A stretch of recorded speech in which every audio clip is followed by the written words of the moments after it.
एवं सभी को।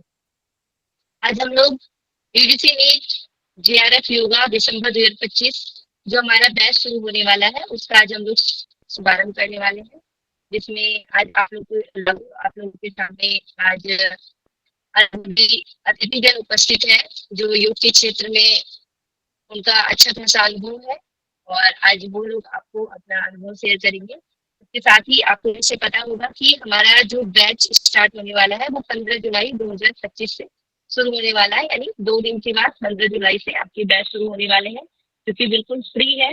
गुरुदक्षिणा के रूप में आप कुछ भी पे कर सकते हैं। उसके साथ ही आपको यहाँ पे पेपर 1 और पेपर 2 दोनों यहाँ पे कंप्लीट प्रिपरेशन करवाया जाएगा। उसके साथ ही आपको यूनिट वाइज पीवाईक्यू मैराथन भी करवाए जाएंगे, साथ में चैप्टर वाइज एमसीक्यू सीरीज भी करवाया जाएगा। उसके साथ ही आपकी जो कंपेरेटिव स्टडीज है वो भी करवाए जाएंगे और साथ में आपको नोट्स भी प्रोवाइड किए जाएंगे। डेली आपके लाइव क्लासेस होंगी गूगल मीट पे। उसके साथ ही रिकॉर्डेड जो है वीडियो अवेलेबल करवाया जाएगा आपको यूट्यूब पे, और जो भी आपके डाउट्स होंगे वो सारे डाउट्स में आपके क्लियर किए जाएंगे। तो आज हम लोग दिसंबर बैच का शुभारंभ करने जा रहे हैं। आज हम लोग इस खास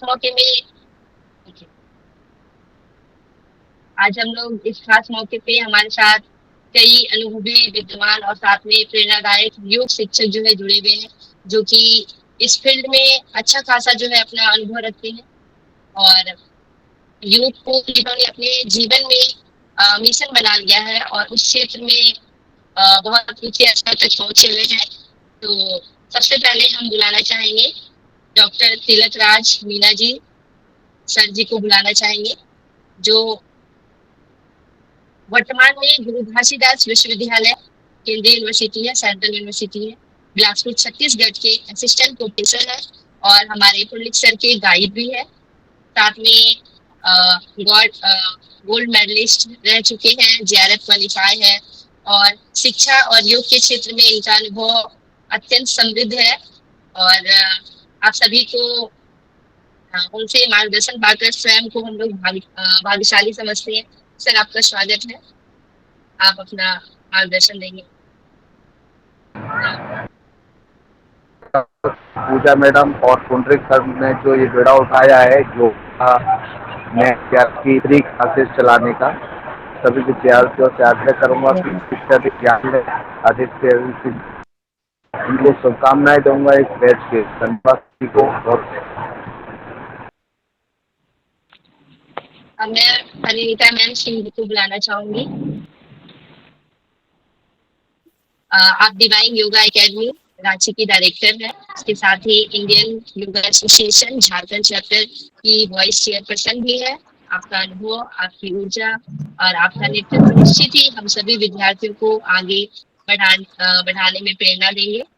आप बहुत सारे बुक की राइटर भी रह चुकी हैं और उसके साथ ही गेस्ट फैकल्टी के रूप में अलग अलग कॉलेज में अभी भी आप कार्यरत हैं।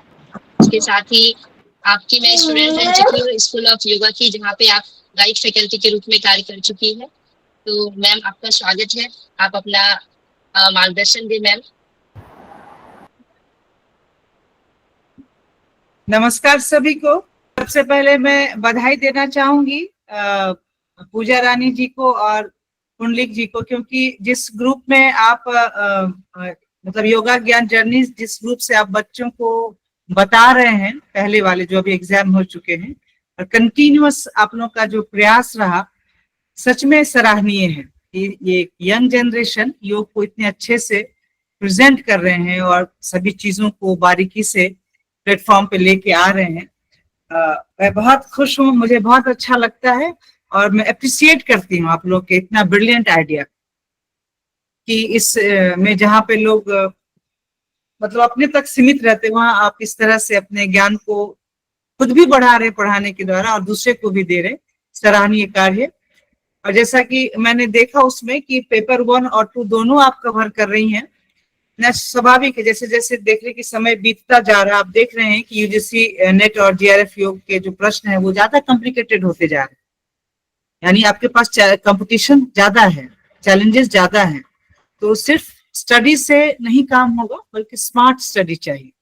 और हमेशा याद रखिए जब आप किसी ब्रिलियंट टीचर के साथ जुड़ते हैं, उसके साथ टॉपिक को डिस्कस करते हैं, उसको जानने का प्रयास करते हैं, साझा करते हैं अपने प्रॉब्लम्स को। अभी तो दिसंबर, नेक्स्ट बैच तो दिसंबर में, तो काफी लंबा पीरियड है आपके पास।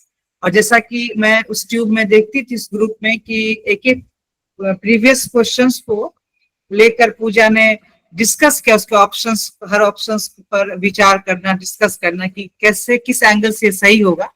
ये बहुत ही अच्छा मेथड है लोगों को समझाने का।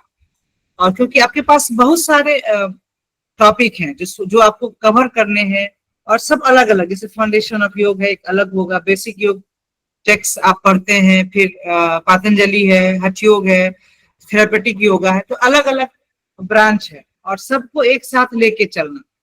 तो पढ़ाई तो है ही, पढ़ाया जाएगा, आपको नोट्स भी मिलते होंगे, लेकिन ये जो प्रीवियस क्वेश्चन के साथ डिस्कस ये लोग करते हैं, ये बहुत अच्छा टेक्निक है, क्योंकि आपका एक तरह से प्रॉब्लम सॉल्विंग स्किल जो है वो डेवलप होने लगता है। क्योंकि हमने देखा है कि जैसे आईटी सब में भी या जो कैट के एग्जाम भी देते हैं, वो जितना स्टडी करते हैं उतने ही टाइम वो प्रीवियस क्वेश्चंस को सॉल्व करते हैं, जिससे उनको सब्जेक्ट पे बहुत अच्छी पकड़ होती है कि आप एक समय में बहुत सारी चीजों को एक साथ लेके चलते हैं। तो ये एक अच्छा अपॉर्चुनिटी आप लोग के साथ है, एक अच्छा अपॉर्चुनिटी आप लोगों को मिलने जा रहा है कि आप एक अच्छे क्वालिफाइड टीचर के साथ सब्जेक्ट को डिस्कस करेंगे, और आप पे मतलब उसका रिजल्ट आपको डेफिनेटली अच्छा मिलेगा। और चूंकि योग से जुड़े हुए बच्चे पढ़ रहे हैं, योग सब्जेक्ट है, और डेफिनेटली ये सब योगा प्रैक्टिशनर भी होंगे, प्रैक्टिस करते होंगे। और हम सभी जानते हैं कि योग के जितने भी टेक्निक्स को हम अपनाते हैं, जो हमारा कॉग्निटिव फंक्शन है ब्रेन का, वो ज्यादा सक्रिय होता है। मतलब रीजनिंग पावर, परसेप्शन, आपका attention, consciousness, problem solving skill develop करना, थॉट प्रोसेस को या प्रोसेसिंग इंफॉर्मेशन, ये सारे स्किल जब डेवलप होंगे, उसके बाद योग को ही शिक्षा आप ले रहे हैं या उनकी जानकारी ले रहे हैं, तो आपके सभी चीजों को सॉल्व करने में, आपके हेल्थ के लिए, और कैसे लंबे समय तक आप डिस्कस कर सकते हैं, बैठ सकते हैं, यह भी क्वालिटी आप अपने अंदर डेवलप कर रहे हैं। योगा प्रैक्टिशनर प्लस योग के चीजों को हम जान रहे हैं, उसके एग्जाम देंगे, उसके लिए अपने आप को तैयार करना, उस एंगल से भी। तो और मुझे बहुत अच्छा लगता है, और मैं आपको कॉन्ग्रेचुलेट भी करना आप दोनों को चाहती हूँ कि आपका जो ये प्रयास है बहुत अच्छा है, और जो उससे जुड़े हुए हैं बाकी लोगों को भी जोड़िए और प्रैक्टिस कीजिए। Spend some times for yoga practices and then discuss with brilliant teachers. ये बहुत मायने रखता है। ये दो बच्चे जो लगे हुए हैं, इतना अच्छे से समझा रहे हैं, नोट्स दे रहे हैं, यूट्यूब पर इनका आ रहा है, ये बहुत अच्छा काम है। मुझे विश्वास है कि सभी लोग definitely improve your yogic concept and which will help you to qualify this exam. So all the best all of you. जुड़िए, लोगों को जोड़िए, आप लोग पढ़िए, और ऑल द बेस्ट पूजा तुम्हारे लिए और तुम्हारे जो कुलीग हैं कुंदिक जी, उनको भी, कि आप दोनों मिलके इसी तरह से कीजिए, आपका बार बार सेशन चलता रहे और मैक्सिमम लोग उसमें क्वालिफाई करें। ठीक है, all the best all of you. धन्यवाद। बहुत बहुत धन्यवाद ma'am, thank you ma'am, thank you so much ma'am. ठीक।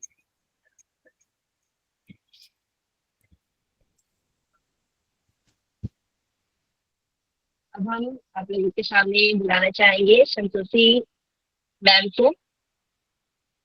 संतोषी मैम के बारे में, Santoshi ma'am Ranchi university school of yoga की असिस्टेंट प्रोफेसर है।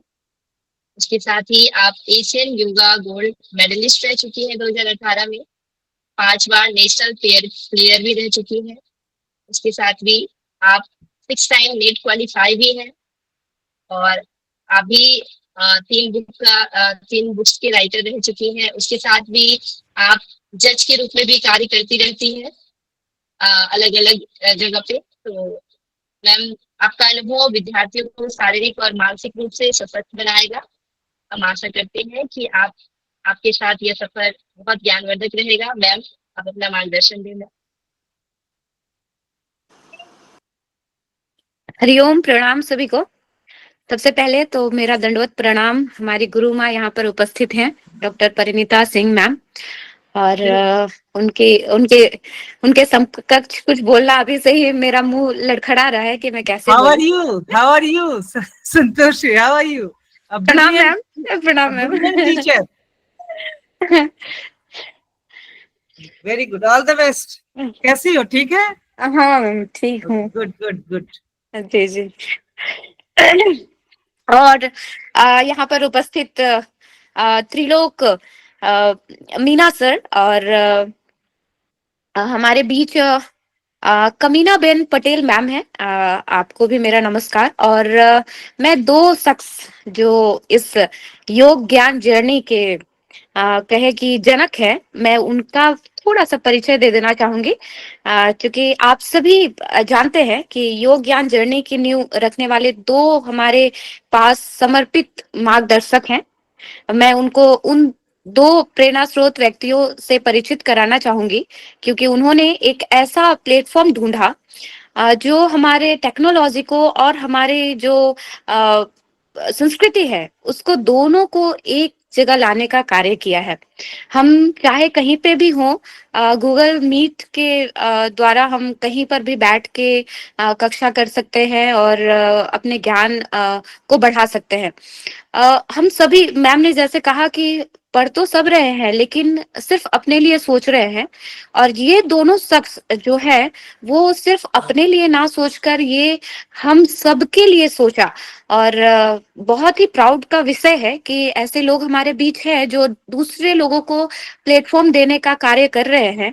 और इनके सोच को मेरा बहुत बहुत सलाम है। और मैं चाहूंगी कि आप बहुत आगे जाएं और खूब इस तरीके का जो नए इनोवेटिव आइडियाज हैं, जो लोग अभी तक जिनके जहन में ये सारी चीजें आई ही नहीं, कभी ये इस तरीके का सोचा ही नहीं। कुछ लोगों ने शुरू किया तो सिर्फ अपने मोनेटाइजेशन के लिए, पैसों के लिए किया, लेकिन फ्री का। और सिर्फ आपका कहना है कि सिर्फ वॉलेंटरली आप मुझे हेल्प करिए, या फिर हेल्प ना भी करे तो चलेगा, लेकिन आप सिर्फ जो चीज, जो ज्ञान हमारी है, जो हमारी भारतीय संस्कृति है, उसको आप, मेरी आवाज कट रही है क्या?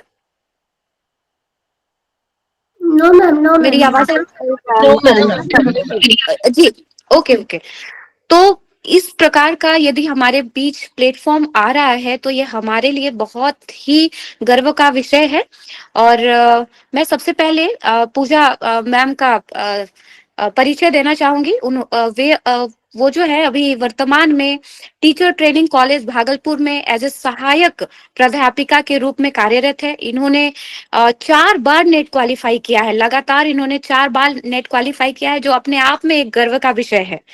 शिक्षा के प्रति इनका समर्पण और छात्रों के प्रति इनका जो संवेदनशीलता है, ये कहीं ना कहीं इस प्लेटफॉर्म के माध्यम से आप लोगों को दिखाई दे ही रहा होगा।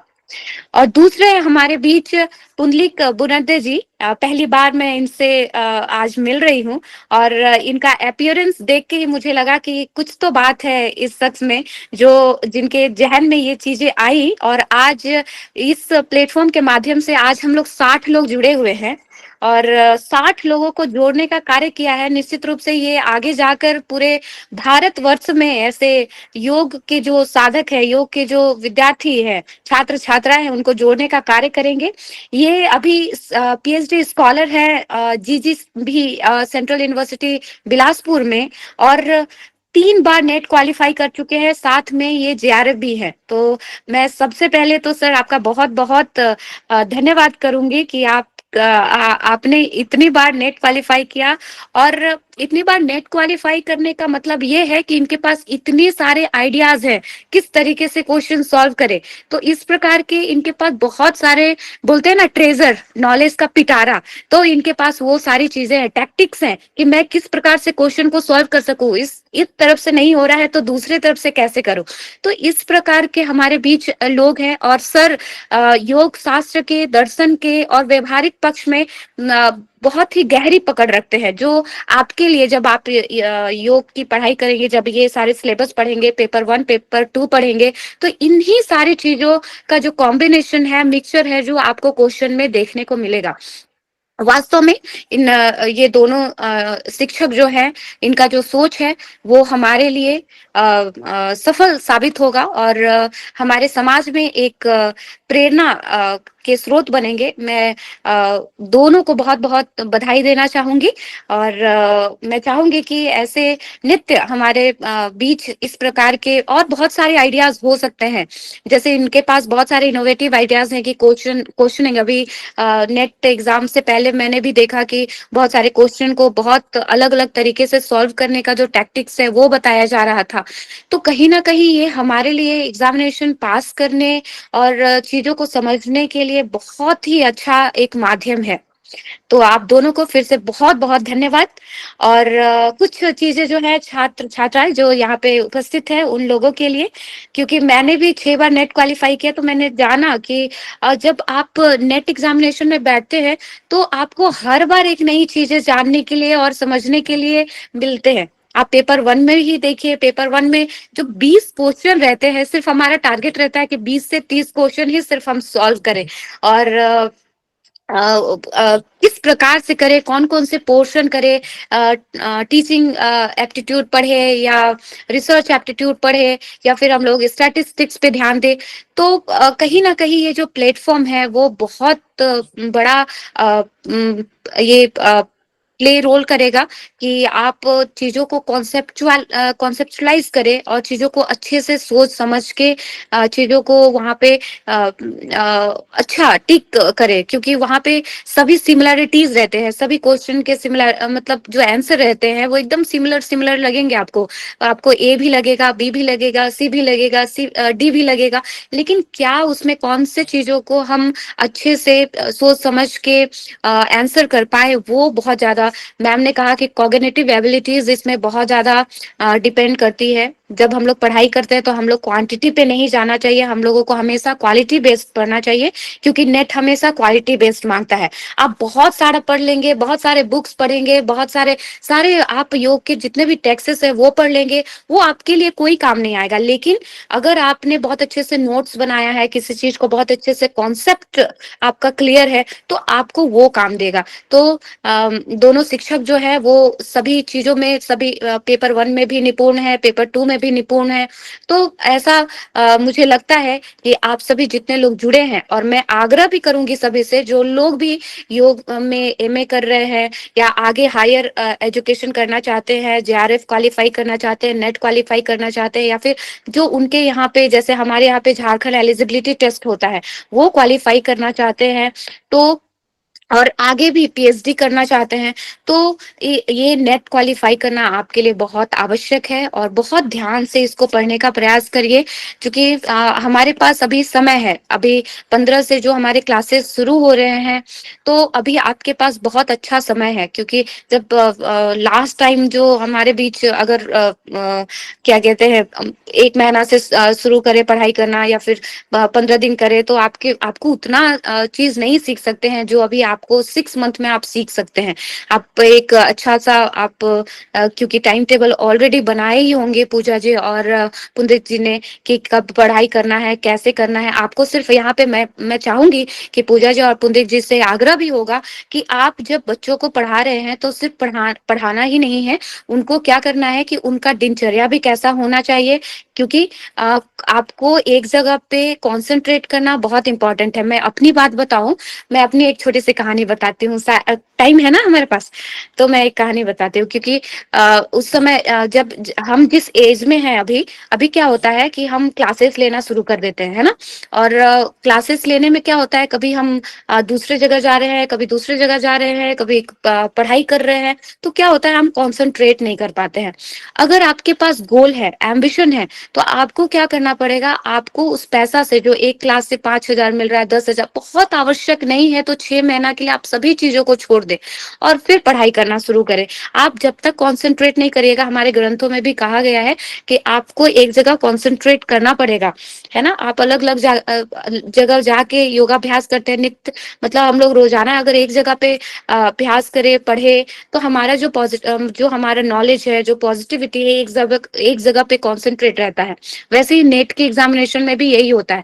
आप अगर कॉन्सेंट्रेट होंगे तो क्या होगा कि आप जिन भी चीजों चीजों को पढ़ रहे हैं, आपके बहुत सारी चीजों में इन्वॉल्वमेंट नहीं रहेगा, तो आप उन्हीं सारी चीजों में मंथन करते रहेंगे। और वो जब मंथन करते हैं ना, तो वो सारी चीजें बहुत इम्पैक्ट डालता है। अभी आपको नहीं लगेगा कि अरे ठीक है, पूजा मैम ने तो ये पढ़ाया था, ठीक है वो मैं कल पढ़ लूंगा, लेकिन हो सकता है वही क्वेश्चन जो है वो आपके नेट के एग्जामिनेशन में आ जाए और सेम क्वेश्चन आपको देखने के लिए मिले और आपको लगेगा कि अरे मैम ने पढ़ाया था लेकिन मैं ना वहां क्लास करने चली गई थी कोचिंग में, तो मैं इस टॉपिक को नहीं पढ़ पाया। तो ये सारी गलतियां जो है बिल्कुल ना करें। आप अगर एकदम बिल्कुल भी, अगर आपको घर से सहायता मिल रहा है, पैसे पैसे आपको अच्छे से मिल रहे हैं सिर्फ खाने के लिए और रहने के लिए, आपको किसी चीज की आवश्यकता नहीं है, क्योंकि यहाँ पे ऑलरेडी आपको सारे नोट्स दिला दिए जाएंगे, ऑनलाइन सभी सारी चीजें अवेलेबल रहेंगे। तो आपको सिर्फ जरूरत है, तो आपको सिर्फ पढ़ाई करने की, आप एक जगह पे कॉन्सेंट्रेट होइए और पढ़ाई करिए। ये चीजें थी। और दूसरी बात, मेरे साथ और एक घटना घटी थी, मैं वो भी बता देती हूँ। जब मैं पढ़ाई कर रही थी तो फर्स्ट सेमेस्टर में थी, और हमारे जितने भी क्लासमेट्स हैं वो लोग नेट का एग्जाम जो फॉर्म रहता है वो भर रहे थे। तो मैंने पूछा कि ये क्या होता है, पहली पहली बार जानी थी कि नेट होता भी है, वो तो पता नहीं था। पीजी करने के बाद नेट भी होता है, तो पहली बार मैंने नेट एग्जामिनेशन के बारे में सुना था। और फिर मैंने पूछा कि होता क्या है, तो उन्होंने कहा कि अगर कहीं पे पढ़ाना है और अगर कहीं पे रिसर्च करना है, पीएचडी करना है, तो आपको नेट निकालना पड़ेगा।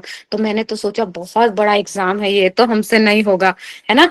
तो फिर उसके बाद उन्होंने भी मुझे कहा कि ये, मतलब पहले तो उन्होंने कहा कि ये सारी चीजें जो है बहुत हाई लेवल का होता है, बहुत एग्जाम में बहुत क्वेश्चन बहुत हाई लेवल का रहता है, पेपर 1 रहते हैं, पेपर 2 रहते हैं। तब तो मैं बोली अब एकदम भी नहीं होगा, मैंने फॉर्म ही नहीं भरा उस समय। फिर मैंने जब उनका रिजल्ट निकला तो मैंने पूछा कि आप लोग का निकल गया, तो उन्होंने कहा नहीं नहीं निकल पाया। तो मैं फिर सोची अरे ये तो बहुत बहुत बड़ा एग्जाम है, जब इतने बड़े बड़े लोग हमारे हमारे मेरे क्लास में बहुत विद्वान लोग थे। तो मैं सोची कि अब इन लोग से नहीं निकला तो मैं क्या ही कर पाऊंगी, है ना। तो फिर उसके बाद दूसरे सेमेस्टर में चली गई, तो दूसरे सेमेस्टर में पंटा मैम थी, सारे लोग थे, तो मैंने भर दिया इस बार कि जो हो मैं भर देती हूँ। उसके बाद एग्जामिनेशन हम लोगों ने दिया और मैंने फर्स्ट अटेम्प्ट में निकाल लिया। तो और फिर उन लोगों से पूछा कि उन लोगों से भी पूछा कि आप लोग का क्या होता है, लोग बोले कि नहीं हमारा तो नहीं हो पाया। तो मुझे दो चीजें समझ में आई इसमें।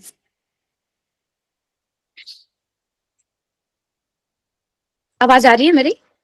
एक्चुअली फोन आ रहा है। Okay okay. तो मुझे दो चीजें समझ में आई कि हर का पोटेंशियल जो रहता है ना वो अलग रहता है। आपका पोटेंशियल कुछ अलग होगा, ग्रास्पिंग पावर जो है आपका अलग होगा, आपका नॉलेज लेवल कुछ अलग होगा। तो आप कभी भी दूसरों से अपने आप को कंपेयर ना करें। हो सकता है आपको कुछ लोग बोल रहे हो कि अरे बहुत बहुत इजी रहता है, ठीक है, तो आप बोलेंगे अरे इजी ही ना रहता है, 10 दिन पढ़ के हम तो कर ही लेंगे, है ना, 15 दिन पढ़ के तो कर ही लेंगे। But it's totally depends on you कि आप पहले पहले तो अपने आप को देखिए कि आप किस लेवल पे हैं। आपको नेट के एग्जामिनेशन में लेवल चेक करने के लिए आपको क्या करना पड़ेगा, प्रीवियस से सारे क्वेश्चन देखने पड़ेंगे, और सारे क्वेश्चन जो है हमारे यूजीसी के UGC.nic.in में वो अवेलेबल है, आप देख भी सकते हैं। तो अपने आप अपने पोटेंशियल को समझिए। आप जो चीज नहीं कर पा रहे हैं दूसरे लोग वो आप नहीं कर पाएंगे ऐसा नहीं होगा, है ना। या फिर जो लोग कर ले रहे हैं वो आपसे एकदम इजीली हो जाएगा ऐसा भी नहीं हो सकता है। तो दोनों ही कंडीशन हो सकते हैं। It's totally depends on you कि आपका ग्रास्पिंग पावर कैसा है, आपका पोटेंशियल कैसा है। तो अपने आप को पहचानिए, अपने अपने स्ट्रेंथ को समझिए, अपने स्ट्रेंथ को जानिए, और अपने गोल। आपने पतंजलि योग सूत्र पढ़ा ही होगा सारे लोगों ने। तो महर्षि पतंजलि जी ने सबसे पहले समाधि पाद दिया है ना। तो समाधि पाद ही क्यों दे दिया, साधन पाद देते, पहले साधन करते करते फिर हम लोग समाधि तक पहुंचते। लेकिन ऐसा क्या कि हम लोगों को पहले समाधि के बारे में बताया, जो कि हमें समझ में नहीं आता है कि समाधि पाद है क्या। तो उनका सिर्फ इतना ये था, उनका गोल था कि आप जो है, पहले ही उन्होंने हमें गोल दे दिया कि हमें समाधि तक पहुंचना है। मतलब उन्होंने बता दिया कि समाधि कितने प्रकार की होती है, कैसे कैसे होता है, कैसे किस रास्ते से हमें दूसरे पाद में बताया कि किस साधन से हम होके हम समाधि तक पहुंच सकते हैं, है ना। तो आपको भी एक प्लेटफॉर्म मिल रहा है, आपके पास गोल है, आपका आपका यूजीसी नेट प्लेटफॉर्म दे रहे हैं पूजा जी और पुंडलिक जी, और उसके माध्यम से आप यूजीसी नेट क्वालिफाई कर सकते हैं।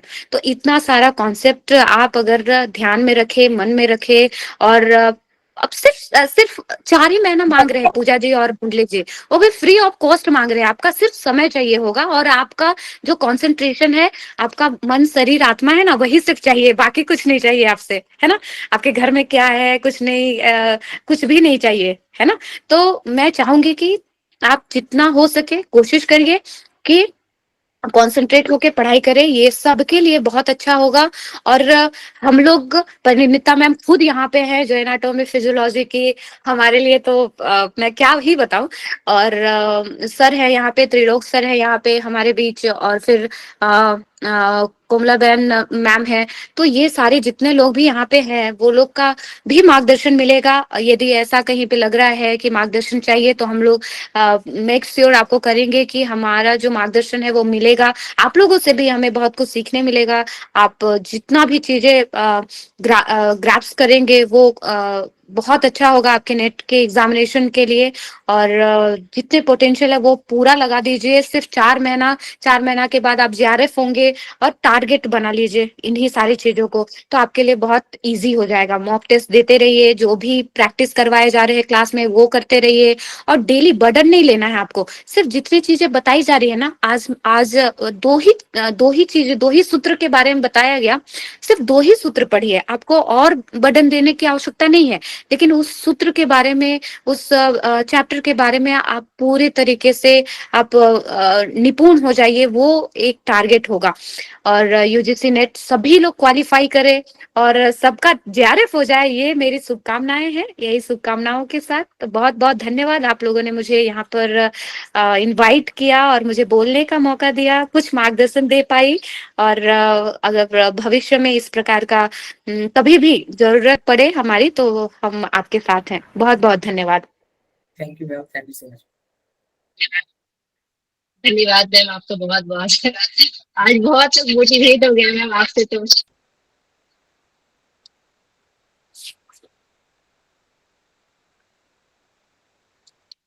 कुछ लोगों की क्वेरी है सर, शायद मैम आपसे कुछ लोग सवाल पूछना चाहते हैं। मुझसे सवाल पूछना कोई चाहते हैं, हैंड रेज ठीक किए है। थे? ठीक है, ओके। हाँ, यदि कोई पूछना यदि चाह रहे आप तो कुछ पूछिए, पूछना माइक चाहते खोल हैं के। तो आप पूछ सकते हैं।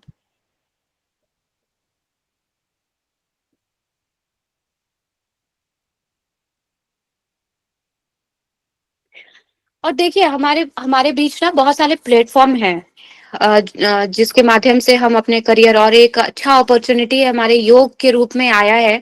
और ये सिर्फ हमारी संस्कृति ही नहीं है, अब हमारे जीवन जीने की कला सिखा रही है, और हमारे आर्थिक रूप से भी सुदृढ़ कर रही है। तो आप लोग सिर्फ यूजीसी नेट क्वालिफाई करके आपके आपके विजन क्या होंगे, आप ये सारी चीजों पे ध्यान दीजिए। देखिए, हैंड रेज हुआ है, आई थिंक सरिता झा जी, आप क्वेश्चन कर सकते हैं। सरिता जी। मैम, जैसे एग्जाम देते हैं तो ना 300 क्वेश्चन होते हैं उसमें। तो मैम, जैसे हमारा क्या होता है कि मतलब जब एक पेपर करते हैं तो टाइम का इशू हो जाता है, क्योंकि इस बार मैंने एग्जाम दिया था। तो जी। उसमें क्या हुआ कि पेपर 2 जो है मैंने पूरा कर लिया और पूरा टाइम बीत गया। एक दो मतलब पेपर 1 का मतलब किया और टाइम बिल्कुल बीत गया। तो किस तरह से हम करें, घड़ी भी नहीं ले जाने दिया था हमें, और मैंने देखा पहला फर्स्ट टाइम था तो फिर मुझे कुछ पता ही नहीं चला उसमें, तो ठीक है। इसीलिए। पहली बात तो आपको बहुत बहुत बधाई कि आपने पहली बार आपने नेट दिया, और अच्छा अनुभव रहा आपका। मैं सबका अलग अलग रहता है, वो प्रैक्टिस पे डिपेंड करता है। सबसे बड़ी बात है प्रैक्टिस। आप जब तक प्रैक्टिस नहीं करेंगे, आपको यहीं पे अभी जो 6 महीना है, आप 6 महीना में 2 महीना आप पढ़ाई करो अभी, ठीक है। और जो 4 महीना आपके पास बचा रहेगा, आप उसमें सिर्फ प्रैक्टिस करो कि पेपर 2 जो है मेरा मेरा 2 घंटे में हो जा रहा है या नहीं हो जा रहा है, वो आप अभी से चेक करना शुरू करो। ऑन द स्पॉट हम लोग अगर चेक करेंगे तो वो ऐसे ही होगा, कभी पेपर 1 छूट जाएगा, कभी पेपर 2 के कुछ क्वेश्चन छूट जाएंगे। तो वो डिपेंड करता है आपके प्रैक्टिस पे।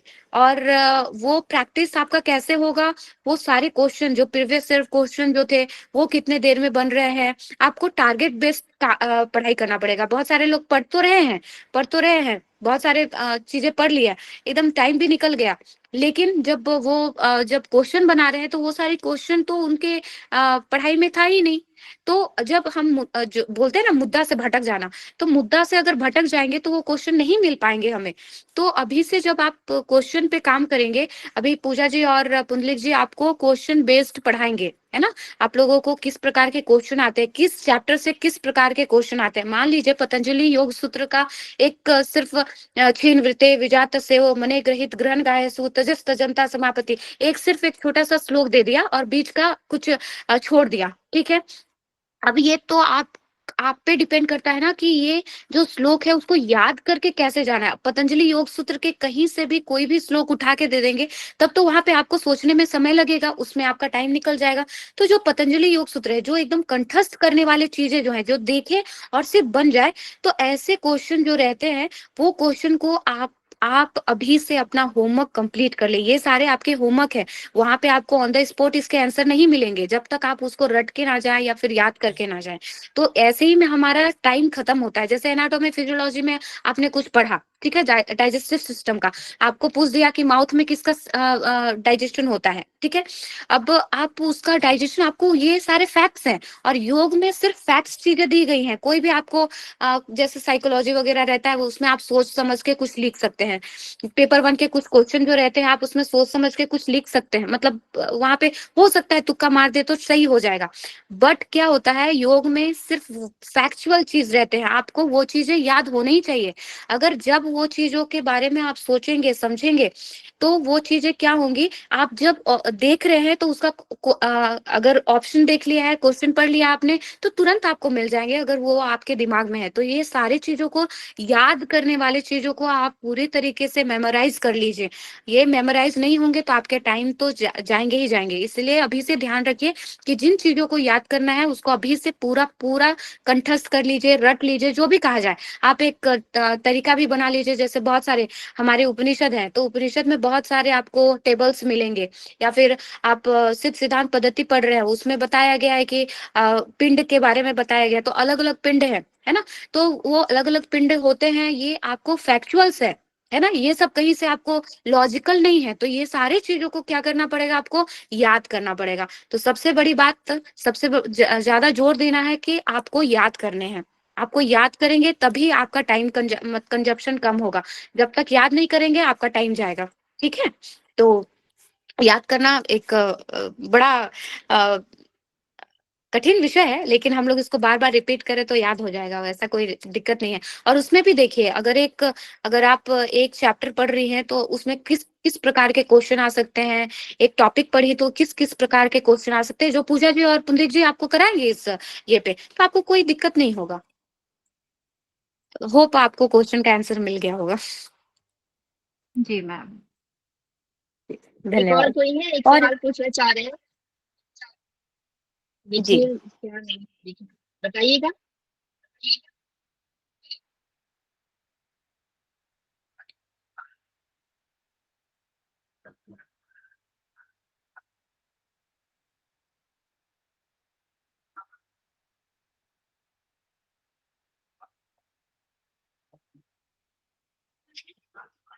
निखिल जी, आप क्वेश्चन कुछ था आपका, आप पूछ सकते हैं।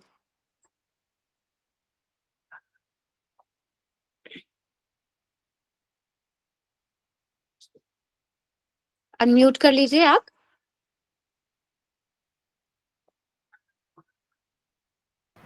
निकुल जी, आप अपना सवाल पूछिए मैम से। यही सर बोलना चाहता था कि मुझे पढ़ाई करनी है, लेकिन मैंने आर्ट्स किया हुआ है, उसके बाद मैंने ग्रेजुएशन कर दिया है, लेकिन उसके बाद मैं अभी तो फिलहाल अमेरिका में हूँ। लेकिन ये पढ़ाई करनी है, लेकिन मुझे समझ में नहीं आ रहा है, तो ये पढ़ाई करने के लिए मेरे पास क्या क्वालिफिकेशन चाहिए, या मैं किस तरह से एग्जाम दे सकता हूँ, नहीं दे सकता हूँ। तो देन वही क्वेश्चन था मेरा। सर सबसे पहले तो यदि आपने किसी भी विषय में ग्रेजुएशन किया है, तो आपको अगर आपको ये यूजीसी नेट योगा में अगर आप बैठना चाहते हैं, तो उसके लिए सबसे पहले आपको पीजी में एडमिशन लेना होगा, पोस्ट ग्रेजुएशन। ताकि आप एलिजिबल हो जाए। आप सभी को पता होगा कि हमारी जो एलिजिबिलिटी क्राइटेरिया है वो यूजीसी नेट के लिए पीजी होती है। तो पीजी मिनिमम क्वालिफिकेशन है। आप पीजी एडमिशन ले लीजिए और इसमें आप आराम से बैठ सकते हैं।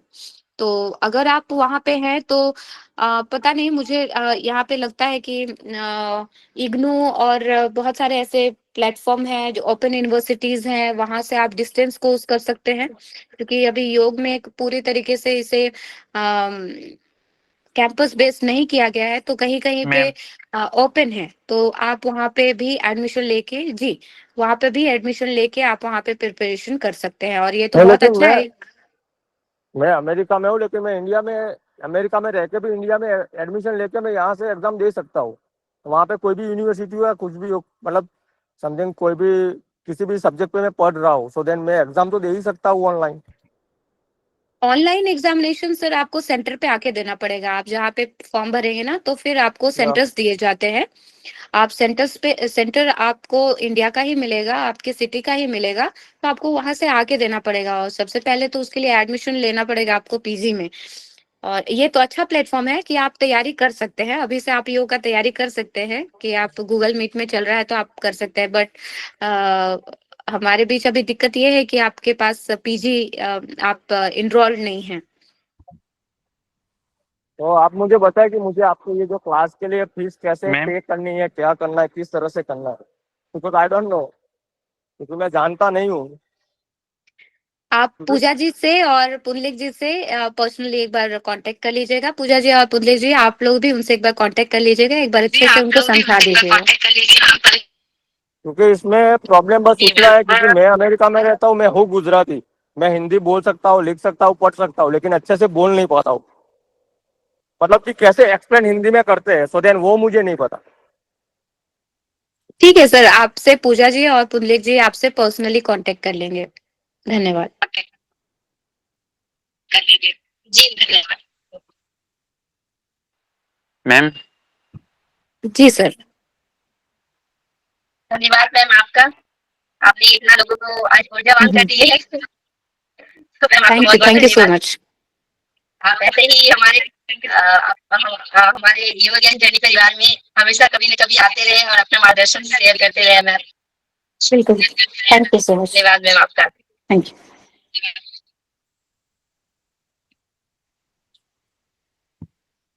अब मेरा मैं एक बुलाना दूसरा भी चाहूंगी क्वेश्चन है। कामिना बेन पटेल जी, आपका स्वागत है। आप एमके यूनिवर्सिटी गुजरात में असिस्टेंट प्रोफेसर है, इंडियन योग एसोसिएशन गुजरात राज्य अध्यक्ष है आप। साथ ही आप श्री राम योगा मेडिटेशन के संस्थापक भी हैं, और साथ में आप नेट भी क्वालिफाई हैं। आपका मार्गदर्शन, आपका योगदान योगा महिला योग साधनाओं के क्षेत्र में अतुलनीय है। मैम आपका स्वागत है, आप अपना मार्गदर्शन प्रस्तुत करें मैम। प्रणाम सभी को, सर्वेभ्यो नमो नमः। पहले तो आप सभी का बहुत बहुत धन्यवाद। मैं योगा ज्ञान जर्नी की पूरी टीम को धन्यवाद देती हूँ, जिन्होंने मुझे आज यहाँ सहभागी होने का अवसर दिया। बहुत बहुत धन्यवाद पूजा रानी और पुंडरीक जी। आप दोनों ने जो बीड़ा उठाया है उसके बारे में तो मेरे पास कोई वर्ड्स नहीं है, क्योंकि आज के जमाने में ऐसे लोग मिलना बहुत मुश्किल है। ठीक है, आपके लिए I have no words. Pundarik जी के बारे में बता दिया अभी, और पूजा रानी के बारे में भी बता दिया। स्कॉलर है, दोनों बहुत अच्छे और योगा ज्ञान जर्नी की नींव रखने वाले दो समर्पित मार्गदर्शक। आज तक मैंने ऐसे सेक्रीफाइस करने वाले लोग कभी देखे ही नहीं है। ठीक है, तो आप पूरा लाभ उठाइए। शिक्षक वैसे तो जीवन का दीपक होता है, जो अंधकार से हमें रास्ता दिखाता है। यदि ऐसे योग्य शिक्षक से जो निःशुल्क मार्गदर्शन मिल रहा हो आपको, तो ऐसा सुनहरा अवसर आपको कभी भी कहीं भी नहीं मिलेगा। ठीक है, तो आपको ये लाभ लेना ही चाहिए। मैं आपको खास बात नहीं बताऊंगी, सब कुछ बता दिया है मेरे आगे तीन जो गेस्ट है उसने। मतलब 3-4 बातें मैं आपको बता देती हूँ और ध्यान से सुन लेना। आप यूजीसी नेट की तैयारी कर रहे हैं, ठीक है। नेट करेंगे या जीआरएफ करेंगे, उसके बाद आप पीएचडी करेंगे। आपको इतना ध्यान रखना है कि 6 मंथ तक आपको ओनली वन फोकस, नेट या जीआरएफ, दूसरा सब कुछ छोड़ देना पड़ेगा। ठीक है। अभी आप लोग करते क्या हो, एक तो योग वालों को तो पकड़ लिया है गवर्नमेंट ने, ये कार्यक्रम करो, ये कार्यक्रम करो, ये कार्यक्रम करो, ठीक है। तो आप ये सब छोड़ के आपकी जो जर्नी है इस पे फोकस दो और आपकी एपीआई बढ़े, ऐसा काम करो। छोटे मोटे सर्टिफिकेट लेने की दौड़ मत लगाओ कि आज ये सर्टिफिकेट मिल रहा है तो यहाँ जाए, यहाँ जाए, यहाँ जाए, सब कुछ छोड़ दो। ठीक है, ये मेरा आप सबसे एक रिक्वेस्ट है। अगर ये सब नहीं छोड़ा तो आपका यूज ही होता रहेगा, है ना।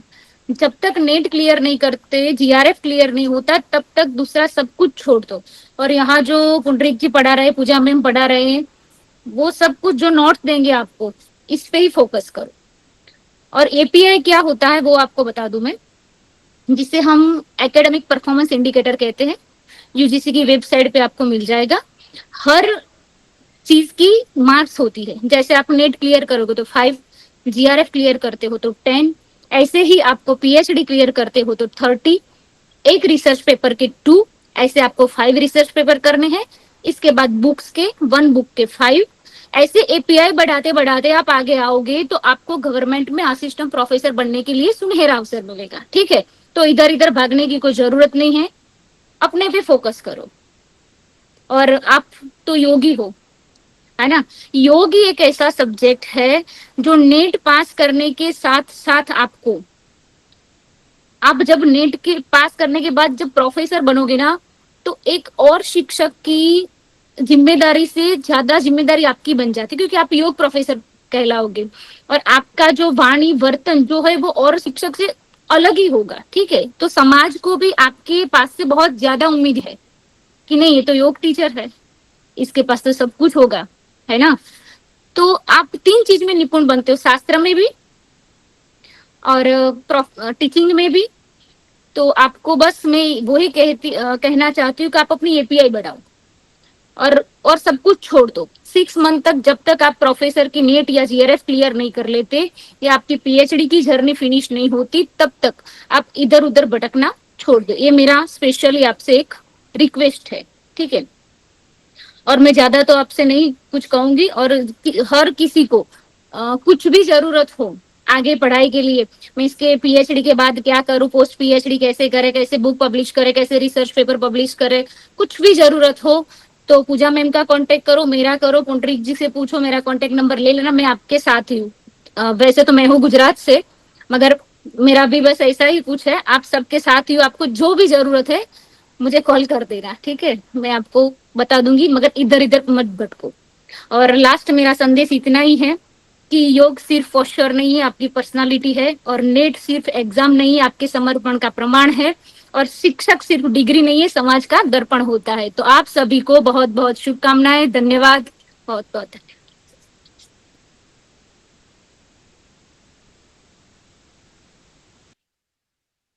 धन्यवाद मैम आपका, बहुत अच्छा बात बताए मैम आप। ये बहुत जरूरी है, बहुत सारे बच्चों को पता नहीं है, सही बात है।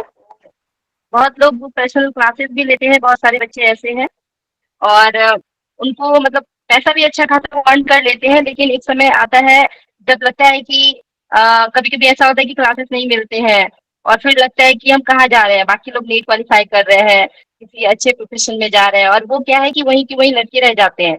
तो हम ये बोलना चाहेंगे कि आप लोग पर्सनली क्लास लें और अगर आप यूजीसी नीट क्वालिफाई करना चाहते हैं तो वो भी करें, लेकिन आपका वो पर्सनली जो आप क्लास लेते हैं वो तो आपका कंफर्म नहीं है कि वो आपको हमेशा मिलता ही रहे। एक बार आप 6 महीने बैठ के पढ़ाई कर ले किसी टीचर के मार्गदर्शन में और नीट क्वालिफाई कर जाए, उसके बाद आपकी क्वालिफिकेशन बढ़ जाती है और जो आपके नेट की जो डिग्री है वो कभी ना कभी जरूर काम आती है। मेरे साथ क्या था कि मैं भी जब नेट क्वालिफाई की थी तो शुरुआत में ऐसा लगा कि कुछ नहीं मिलने वाला, लेकिन जैसे ही वैकेंसी आई और मेरा हुआ तो मतलब अपने फिर मैं पॉजिटिव हो गई और ऐसा लगा कि नहीं, पैसेंस की जरूरत होती है, यहाँ पे आपको वेट करना पड़ेगा। तो ये अभी थोड़ा सा मार्ग लंबा है, लेकिन आने वाले समय में ये जो योग की फील्ड में बहुत ज्यादा वैकेंसी आने वाली है, तो आप सभी लोग जरूर जरूर तैयारी करें, कम से कम नेट क्वालिफाई करके आप जरूर रखें, ताकि क्योंकि ये आपके पूरे जब तक आप हैं तब तक ये आपका नेट का जो है रिजल्ट काम आने वाला है, कभी भी कहीं भी काम आ सकता है। और एक जब क्वालिफिकेशन आ जाता है आपके पास, तो आपका महत्व भी बहुत ज्यादा बढ़ जाता है। तो मैम ने बिल्कुल सही बोला कि 6 महीना अगर बैठ के आप अच्छे से पढ़ाई कर लेते हैं, तो आपको बाकी भटकने की जरूरत नहीं पड़ती, कभी भी आप कहीं भी सेलेक्ट हो सकते हैं, और आपको पता भी नहीं चलेगा कि हमारा नेट की वजह से इतना ज्यादा, मतलब आपका प्रभाव भी बढ़ जाएगा, लोग आपका सम्मान भी करने लगेंगे, तो एक अलग ही अनुभव रहता है। तो करने के बाद आप खुद ही फील करेंगे। अ, आप सभी यहाँ पे जितने भी मार्गदर्शक थे, सभी का तहे दिल से स्वागत, तहे दिल से आप लोगों का, आप लोग यहाँ पे आए उसके लिए धन्यवाद, बहुत बहुत धन्यवाद कि आप लोगों ने इतना अच्छा मार्गदर्शन दिया। और यहाँ पे जितने भी बच्चे हैं सभी बहुत मोटिवेट हुए होंगे। अब हम पुंडलिक सर जी के बारे में बताना चाहेंगे। पुंडलिक सर जी पुंडरीक सर एक बात अभी, बता दूं मैं, पुंडरीक सर हाँ जी जी जी बताइए। जरूर। एक बात बता दूं आप सभी को, आप सभी योग से जुड़े हुए हैं, थोड़ी बात कहनी गई थी मेरी। देखो, योग का तो बहुत प्रचार प्रसार कर लिया, मेरी आप सबसे एक निवेदन है कि अब योग शिक्षा का प्रचार प्रसार करो, ठीक है। हम ही हमारी वैल्यू कम कर रहे हैं। वो तो बहुत बढ़िया है, पुंडरीक जी फ्री में दे रहे हैं क्लास, पूजा रानी भी फ्री में दे रहे हैं, मगर हम ही हमारी वैल्यू कम कर रहे हैं, ठीक है।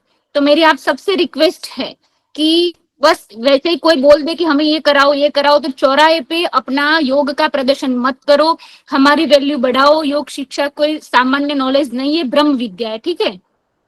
तो आप खुद ही आपकी वैल्यू बढ़ानी है आपको। तो वैसे ही बस मुझे लास्ट संदेश यही कहना था कि योग शिक्षा का प्रचार प्रसार करो, योग का नहीं। योग का तो बहुत गवर्नमेंट करती है, ठीक है। हम सबको योग शिक्षा का करना है, बस यही आखिरी मेरा संदेश। धन्यवाद madam. Yes.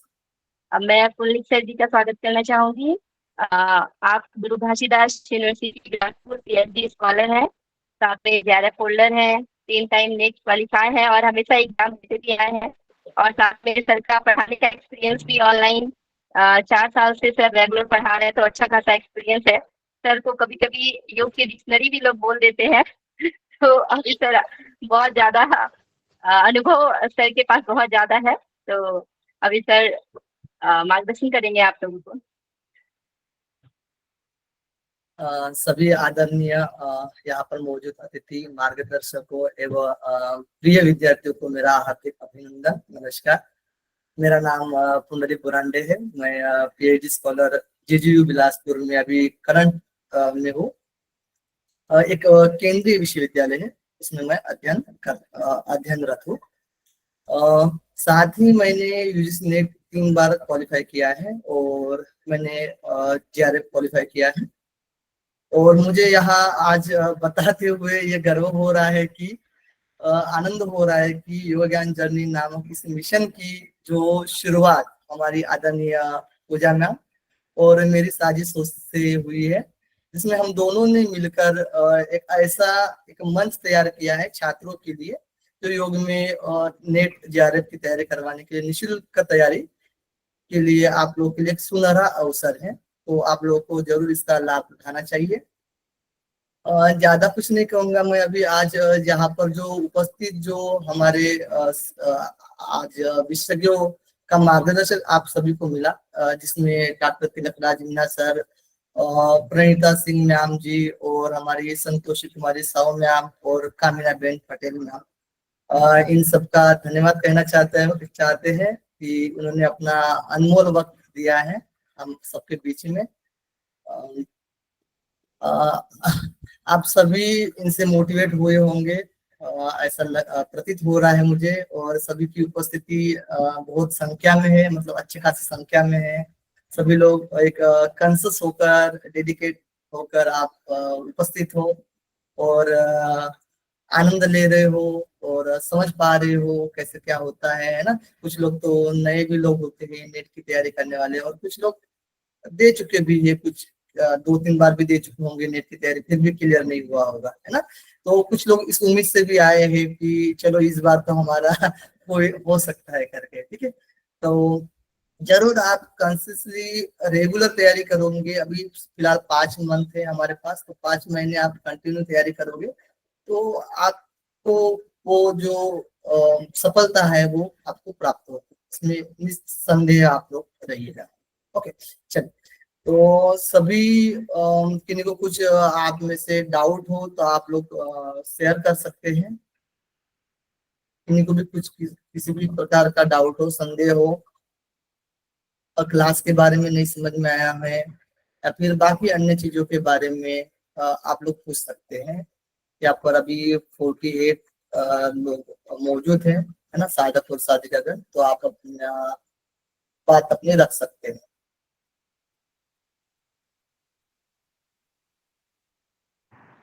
I have one question, Punit bhai. जी निकुल जी, आपका और क्वेश्चन बाकी है? हाँ बाकी था, लेकिन वो आप पता नहीं, वो थोड़ा प्रॉब्लम है। अच्छा अरे ठीक है, चलो बाद चलो, में मैं कह आपको देना। मैं मैंने नंबर बाद में नहीं, अभी आप अभी तो नंबर याद आ गया, मैं दे अभी देता आपको हूँ, बता रहा हूँ। हाँ ठीक है, नहीं तो नंबर से कांटेक्ट कर लीजिए, आपकी जो भी समस्या है। तो आपका नंबर मुझे भेज दीजिए, मैं आपको व्हाट्सएप कॉल ही जी मैंने करूंगा, क्योंकि मैं मैसेज कर दिया है मैंने, ठीक है, तो देन मैं आप इस आपको पर रेगुलर संपर्क कॉल नहीं साधे। कर सकता हूँ, तो देन हाँ वेब आप कॉल ही एक करूंगा। निकुल जी, आप एक मैसेज कर दीजिएगा, ठीक है, मेरे नंबर पर, या फिर एक बार कॉल कर लीजिएगा, जो भी समस्या हो, ठीक है, हम पर्सनली आपसे हम बात करेंगे। ओके जी, ठीक है। अभी बाकी लोग को भी मौका दीजिएगा, बाकी लोग आप में से कोई कुछ कहना चाहते तो बिल्कुल जरूर अपनी बात रखें, सबको मौका मिलना चाहिए। Hello sir. जी जी नमस्ते कुलदीप जी। सर मैं सेकंड ईयर का स्टूडेंट हूँ और मैं अभी से दिसंबर 2025 के लिए अप्लीकेबल हो सकता हूँ क्या नेट के लिए? सेकंड ईयर के है ना अभी? जी हाँ बिल्कुल, जी बिल्कुल, हो सकता है, ठीक है। आपको दिसंबर के लिए फॉर्म भर देना। हाँ हाँ पीजी सेकंड ईयर में, ठीक है, बिल्कुल हो हाँ, सकता है। जी जी यानी एमए फर्स्ट ईयर की एग्जाम मैंने दिया हुआ अभी। जी जी कुलदीप जी, कोई दिक्कत नहीं है, आप एग्जाम दे दीजिए, ओके ओके, फॉर्म भर दीजिए, ठीक है। जो भी समस्या आएगी तो आप हम बता देंगे आपको, ठीक है, पर्सनली रूप से। चलिए आनंद जी, आपका कुछ क्वेश्चन है, बताइए। आनंद मदन यादव जी। जी जी जी सर, ओम सर, ये कक्षा के समय शाम को कितना से कितना रहेगी? कक्षा के बारे में तो हमने बता चुके हैं, लेकिन फिर भी एक बार बता देते हैं। जो हमारी कक्षा होने वाली है योगा पेपर की, जो 8 से 9 और 9 से 10 जो रात का समय रहेगा, और जो जी पेपर 1 की जो हमारी कक्षा होने वाली है वो 7 बजे होने वाली है शाम को, जो कि यूट्यूब पर लाइव क्लास रहेगी उसके लिए। ओके जी जी जी जी। और किन्हीं को कुछ समस्या हो तो बताइए, फिर उसके बाद हम लोग मोटा मोटा करके हम सिलेबस के बारे में देखेंगे, क्योंकि सिलेबस सबसे पहले जानना बहुत जरूरी है, और सिलेबस में से भी 5-6 नंबर ऐसे उठाकर दे देते हैं एग्जाम में, ठीक है, तो बहुत ही जरूरी होता है। और हमारे सिलेबस एक हमारे दिमाग में होना चाहिए, है ना, हमें क्या पढ़ना, आगे का प्लान किस तरीके से करना है, तो सिलेबस बहुत जरूरी होता है। तो पेपर 2 का सिलेबस हम अभी डिस्कशन करने वाले हैं, उसके साथ उसके बाद पूजा मैम पेपर 1 का सिलेबस डिस्कशन करेंगे। तो आप में से और किन्हीं को कोई डाउट है तो अभी बताइएगा, नहीं तो फिर हम लोग सिलेबस पर आएंगे, क्योंकि समय तो हो गया है। बताइए। और उपेंद्र जी, सुप्रिया जी, सूरज जी, सुवर्णा जी, कोई भी क्लास संबंधी समस्या हो तो बताइएगा। हरिओम सर। हरिओम जी, हरिओम। हरिओम मैम। हरिओम। आप सभी को हरिओम। सर ऐसे तो कोई समस्या नहीं है, लेकिन पिछले 2-3 महीना से आप लोग से जुड़ने के बाद तो काफी अनुभव हुआ है। एक होता है ना कि बिना मार्गदर्शक के अनुसार जो गाड़ी चल रही है वैसे ही था, लेकिन अब तो आप लोग से जुड़ने के बाद ऐसा लगा कि मतलब हाँ, कहीं तो ठहराव लेना ही पड़ेगा, कब तक चलेगा। तो काफी अभी अच्छा अनुभव रहा है, पिछले 2-3 महीना से आपका पिछले क्लास किए हुए हैं, तो इस बार नेट का भी अटेम्प्ट किए, अब रिजल्ट का ही इंतजार रहेगा। बाकी आप लोग का जो पढ़ाने का टेक्निक है वाकई बहुत ही बढ़िया है। लास्ट टाइम भी मैं इसका जिक्र किया था, और अभी तो अब काफी समय ही है, क्योंकि मेरा जब फाइनल ईयर था तो आप लोग से चर्चा भी किया था कि मेरा जब जब एग्जाम होता है उसी टाइम मेरा नेट का फंसता था एग्जाम। तो कंफ्यूजन ये था कि मैं अपना सिलेबस देखूं कि नेट का देखूं। तो मैडम से भी लास्ट टाइम चर्चा भी हुआ था इसके लिए। तो अभी तो अब कंप्लीट हो गया है। अब आगे का जो भी सफर है वो आप ही लोग के मार्गदर्शन में ही होगा। आशा करते हैं कि मेहनत हम करेंगे, आप लोग बस मार्गदर्शन दिखाइएगा तो निश्चित ही उसका प्रतिफल सकारात्मक रूप से मिलेगा। बहुत बहुत धन्यवाद आप सभी का। और जो आज जुड़े हुए थे मैडम जिन्होंने काफी अच्छा सारगर्भित रूप में बताए, जो अलग अलग जगह से जुड़े हुए हैं। और ऑनलाइन का तो यही फायदा है कि अलग अलग क्षेत्रों से जुड़े होने के बावजूद भी हमको वहाँ के यथास्थिति का हमको जानकारी प्राप्त हुई। कोई मैम जो है झारखंड से जुड़े हुए हैं, कई और गुजरात से जो मैडम जुड़े, उन्होंने एक बात काफी बहुत ही बढ़िया बोले कि आप अपना योग का प्रदर्शन हर जगह मत करना। एकदम सही बात है कि लोग ऐसे देखने लगते हैं कि योग योग है, जानते जरूर हैं कि इनका प्रोफेशन अलग है, लेकिन उन लोग अभी हमारे इधर छत्तीसगढ़ का ही बात बता रहा हूँ, इतना वैल्यूएबल नहीं है। जानते हैं कि योग से जुड़े हुए हैं लेकिन उतना महत्व नहीं देते हैं, बस दरकिनार कर देते हैं। तो वही है कि आगे जितना हम लोग मेहनत करेंगे, जितना इसका प्रचार प्रसार करेंगे उतना ही अच्छा रहेगा। बस इतना ही कहना चाहता हूँ। थोड़ा सा नर्वस हो रहा हूँ बोलने में। आप सभी का बहुत बहुत धन्यवाद। सबको जी हरिओम। जी रुपिंदर जी, धन्यवाद जी। नर्वस पना तो ऐसे कुछ दिख नहीं रही आपके अंदर। एकदम फिट होकर आप बोल रहे हैं। चलिए शुरू करते हैं। हम लोग सिलेबस के बारे में डिस्कशन करेंगे। सभी लोग तैयार हैं? आनंद जी, अजय जी, अंकुर जी थम कर लीजिए। भारती जी, डी मैट्रिक्स किस नाम से जुड़े हैं जी आप? डी मैट्रिक्स आपका नाम क्या है? और दीपक महतो जी, दीपक, और डोली जी, हेमलता जी, ज्योति जी, कावेरी जी, सब लोग थम कर जाइएगा जैसे मैं नाम लेता हूँ। सर आज परिचय ले लीजिए सर सारे बच्चे का, कहाँ से जुड़े हैं।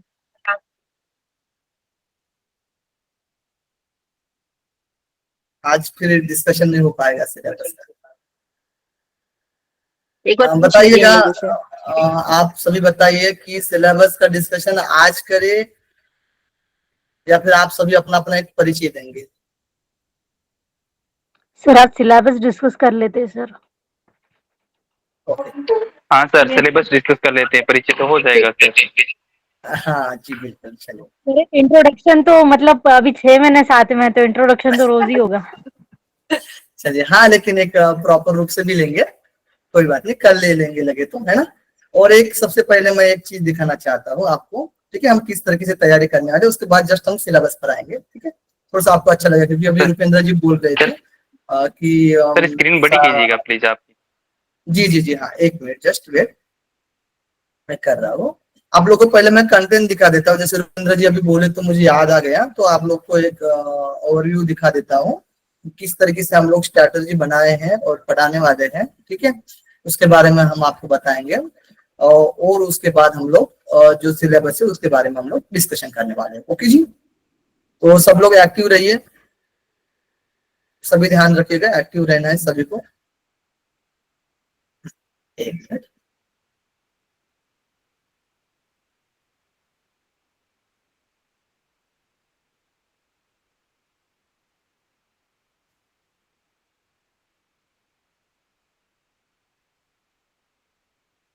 ठीक है। इस तरीके से, जिस तरीके से मैंने अभी प्लान किया है और जिस तरीके से कंटेंट बनाने जा रहा हूँ, ठीक है, और जिस तरीके से हमारा प्लान है, समझ लीजिए कि आप सभी लोग साथ देंगे, है ना, और लास्ट तक बने रहेंगे, तो श्योर मैं गारंटी दे सकता हूँ 90%, ठीक है, आपका रिजल्ट हो जाएगा। मतलब आप जितने लोग जुड़ेंगे उसमें से 80% का तो रिजल्ट हो सकता है। जिस तरीके से मैं कंटेंट बनाया हूँ और मतलब बना रहा हूँ, और उस तरीके से समझ लीजिए कि सक्सेस होता है वो कंटेंट पूरी तरीके से, तो उसमें समय बहुत ज्यादा लगने वाला है, ठीक है, एक एक चीज को। तो उस तरीके से समझ प्रॉपर तरीके से बन जाता है तो आपके लिए फिर एक बहुत ही बढ़िया मतलब एक अवसर है, ठीक है। तो आपको छोड़ना नहीं है, मिस नहीं करना है। जिस तरीके से ये मेरा स्क्रीन प्रेजेंट हो रही है, बताइए। हाँ, तो जिस तरीके से ये हटप प्रतिभिका जो हम लोग यूनिट 5 में हटप प्रतिभिका आता है, मतलब 8 ग्रंथ हमारे हठ योग के ग्रंथ है, उसमें से पहला जो ग्रंथ हमारा है वो हटप प्रतिभिका है, ठीक है। तो उसी से हम लोग शुरू करने वाले हैं। तो जिस तरीके से आप लोग कंटेंट देख सकते हैं, जिस तरीके से हम बनाने जा रहे हैं, जैसे ये अनुक्रमानिका होगी प्रथम उपदेश की, तो इतने ही पॉइंट जो हमें प्रथम उपदेश में पढ़ना है ओवरव्यू में बता देता हूँ। 33 गुरु के नाम, हठयोग का महत्व, हठयोग का स्थान मतलब हठ योगी का स्थान, सारे तत्व, 12 तत्व, 15 आसन जो वर्णन किया गया है, उसमें श्रेष्ठता बताई गई है आसन के बारे में, यम के बारे में, नियम के बारे में। हठयोग अभ्यास क्रम बताया गया है, मिताहार के बारे में बताया गया है, अपत्य आहार प्रत्याहार के बारे में बताया गया है, योग सिद्धि के बारे में बताया गया, कौन प्राप्त कर सकता है, युवा, वृद्ध, अति वृद्ध, व्याधि, दुर्बल, ठीक है। इस तरीके से अभ्यास की श्रेष्ठता बताई गई है, ठीक है। एक अनुक्रमानिका बनाई गई है। अब यह अनुक्रमानिका एक प्रथम उपदेश की आपके दिमाग में रहेगा तो सारी चीजें आपको याद रहेगी, ये इतना ध्यान रखना 100%। ये आपको चीज याद है तो आपको एक उपदेश कंप्लीट हो गया। वैसे दूसरा उपदेश के बारे में, तीसरा उपदेश के बारे में और चौथे उपदेश के बारे में आपको अनुक्रमानिका एक सामने प्रदर्शित होती हुई दिखेगी आपको, तो आपको लगेगा कि हाँ हमें ये चीज इसमें याद है करके, ठीक है। अब जिसमें हम लोग मोटा मोटा रूप से जो मेन पॉइंट होते हैं, जैसे क्वेश्चन आते हैं, जैसे 33 गुरु के नाम, तो इसको हम लोग क्या किया है, श्लोक दिया है उसको तोड़ दिया है, 33 गुरु के नाम स्पेशल लिख दिया है और वो भी लाइन वाइज नंबरिंग भी दे दी है, ठीक है। उसी तरीके से जैसे नेक्स्ट पॉइंट जो हमने गुरुओं का नाम आ गया, नेक्स्ट पॉइंट जो हमारा है हठयोग का महत्व, तो हठयोग का महत्व इस श्लोक में दिया गया है 10 और 11 नंबर में, 10 नंबर में आप देख सकते हो, ठीक है। तो इसमें हठयोग का जो महत्व दिया गया है, तो उसको हमने क्या किया, साइड में ओवरव्यू एक तरीके से आपको मतलब देखने से ही समझ में आ जाए, है ना, पूरा क्लियर हो जाए, आपको श्लोक पढ़ने की अब जरूरत नहीं, क्योंकि श्लोक की भाषा एज इट इज मैंने इसमें रखी है, ठीक है। यानी हठयोग के बारे में जो बताया गया है इसमें महत्व बताया गया है, ठीक है। इसके बारे में मैंने साइड में नोट किया, श्लोक के साइड में। वैसे मैंने क्या किया है, ये जो कुटी के बारे में जो बताया गया है, कुटी का वर्णन, तो एक साइड में इस तरीके से मैंने कॉलम बना के बारे में बताया, इसमें श्लोक दिया है। तो अब श्लोक पढ़ लीजिए आप लोग, और श्लोक समझ याद नहीं रहता तो ये आपके मतलब एक आंखों के सामने रहेगा। क्या होता है ना, जैसे मैं अभी हर बार मतलब एग्जाम दे रहा हूँ, ठीक है, या फिर आप लोग भी बहुत लोग देते हो, तो आप लोग एग्जाम में जब क्वेश्चन सॉल्व करते समय आपका एक क्या बोलते हैं हम लोग उसको, आपके आंखों के सामने छवि तैयार होती है, जिस भी क्वेश्चन से रिलेटेड आप लोग सोचने लगोगे, तो है ना। तो इस तरीके से समझ लीजिए आप लोगों ने पढ़ लिया है, आप लोगों के सामने एक छवि बन गई है, तो वो याद आ जाता है तुरंत आप लोग क्या कर सकते हो, आप लोग टिक कर सकते हो, ठीक है। तो इस तरीके से आप लोग इस पैटर्न के अकॉर्डिंग आप लोग, जैसे ये साधक बाधक तत्व है, जिस तरीके से मैंने पैटर्न के हिसाब से पूरा अच्छे से बनाया है, और इसी तरीके से समझ लीजिए कि चीजें बन जाएगी हमारी, तो आप लोगों के लिए एक सक्सेस पॉइंट हो सकता है, ठीक है। बस कुछ चीजें दिखाना था मुझे, जो कि आप लोगों को मैंने दिखाया, ठीक है। इसी तरीके से हम लोग कंटेंट बनाकर समझ लीजिए तैयारी करते हैं, तो ऑब्वियसली उस मार्ग को हम लोग छू लेंगे। ओके, चलिए छोटा सा ये चीज था, आप लोग को दिखा दिए, आप लोग प्रेरित भी होने चाहिए, है ना। वो होता है ना, दिखता है वो बिकता है ना सुना होगा, ठीक है। लेकिन साथ में दिखाने का मतलब ये नहीं कि बस थोड़ा सा दिखा लिया तो बस हो गया, ठीक है। ऐसा नहीं करना है, ऐसा नहीं करेंगे आप लोग के साथ कंटिन्यू उसको बनाकर रखेंगे, कोशिश करेंगे हम, ठीक है। बस आप लोग का एक साथ होना चाहिए, ठीक है। जिस तरीके से कोई भी मीटिंग होती है या फिर कोई भी क्लास शुरू रहती है करंटली, है ना, आप लोग को ज्वाइन करना है। आप लोग ज्वाइन करते तो हमें थोड़ा सा एक अंदर से हम लोग प्रेरित होते हैं उस चीज को बताने के लिए, ठीक है, और हम अच्छे से बता पाते हैं, और हम अच्छे से उस चीज के लिए हम मेहनत कर पाते हैं, है ना। तो सिलेबस के बारे में डिस्कशन करेंगे हम लोग, सभी तैयार हैं आप सभी? ओके, सिलेबस में भी ज्यादा समय नहीं लेंगे आप लोगों का, ठीक है, मोटा मोटा करके बताएंगे, बाकी सारी चीजें तो आप लोगों को जब यकी यूनिट वाइज करवाया जाएगा तो पूरा डिटेल में तो बता ही जाएगा। ओके, तो स्क्रीन प्रेजेंट हो रही है, बताइएगा क्लियर हो पा रहे हो आप, ठीक है। हाँ, ये हमारा यूजीसी यानी विश्वविद्यालय अनुदान आयोग के द्वारा एक हमारा सिलेबस है योगा पेपर का। इसमें 2 पेपर होते हैं हमारे यूजीसी नेट में, पेपर 1 और पेपर 2। पेपर 1 में 50 क्वेश्चन होते हैं और पेपर 2 में 100 क्वेश्चन होते हैं। ठीक है, 100 क्वेश्चन से ये ध्यान रख सकते हैं आप लोग 100 कोड नंबर भी हमारा है। और जब आप फॉर्म भरोगे यूजीसी नेट का तब आप कोड नंबर डालोगे तो 100 कोड नंबर आएगा। और पेपर 1 के लिए जो कोड नंबर रहेगा वो रहेगा 0। ठीक है, वो क्या रहेगा, 0 रहेगा, कोड नंबर उसका 0। बाकी सब्जेक्ट का 1 2 3 इस तरीके से 100 जो हमारा आएगा वो योगा वाला आएगा। ओके, अब मैंने जैसे कि बताया आप लोग कि 100 क्वेश्चंस होते हैं हमारे, और एक जो क्वेश्चंस होता है वो हमारा कितने नंबर का होता है बताइए, आप सभी को पता होगा कि हमारा जो एक क्वेश्चन जो होता है वो 2 नंबर का होता है। सबको क्लियर है? ओके, इस तरीके से हमारे 200 नंबर का पेपर होता है योगा पेपर। और जो पेपर 1 जो हमारा होता है वो होता है 50 क्वेश्चन। तो इस तरीके से हमारा जो एक क्वेश्चन का 2 नंबर, इसमें भी वही रूल्स फॉलो होता है। यानी इस तरीके से इसके जो क्वेश्चन नंबर होंगे हमारे 100 होंगे, यानी टोटल मिलाकर हमारा 300 नंबर बनते हैं। ठीक है, 300 नंबर का हमारा पेपर होता है। और 150 क्वेश्चन आपको सवाल करने होते हैं, 150 क्वेश्चन सवाल करने होते हैं, वो भी 180 मिनट में, है ना, 180 मिनट में, यानी 3 घंटे में। ओके, कितने घंटे में? 3 घंटे में सवाल करने होते हैं। सबसे पहले पेपर आप 2 सवाल करते हो तो 60 मिनट में हो जाना चाहिए, और हो भी जाता है 60 से 70 मिनट में। तो आपके पास पूरा समय रहता है पेपर 1 के लिए। ठीक है, तो आराम से आप योगा पेपर में नेट और जेआरएफ निकालना आसान है देखा जाए तो बाकी सब्जेक्ट के मुताबिक। ठीक है, क्योंकि सिलेबस से ही चीजें पूछी जाती है। जो भी हम लोग पढ़ाएंगे उसमें से मैं बताने जा रहा हूँ आपको 92% यानी 92 क्वेश्चन आपके जो हम पढ़ाएंगे उसी में से आएगा।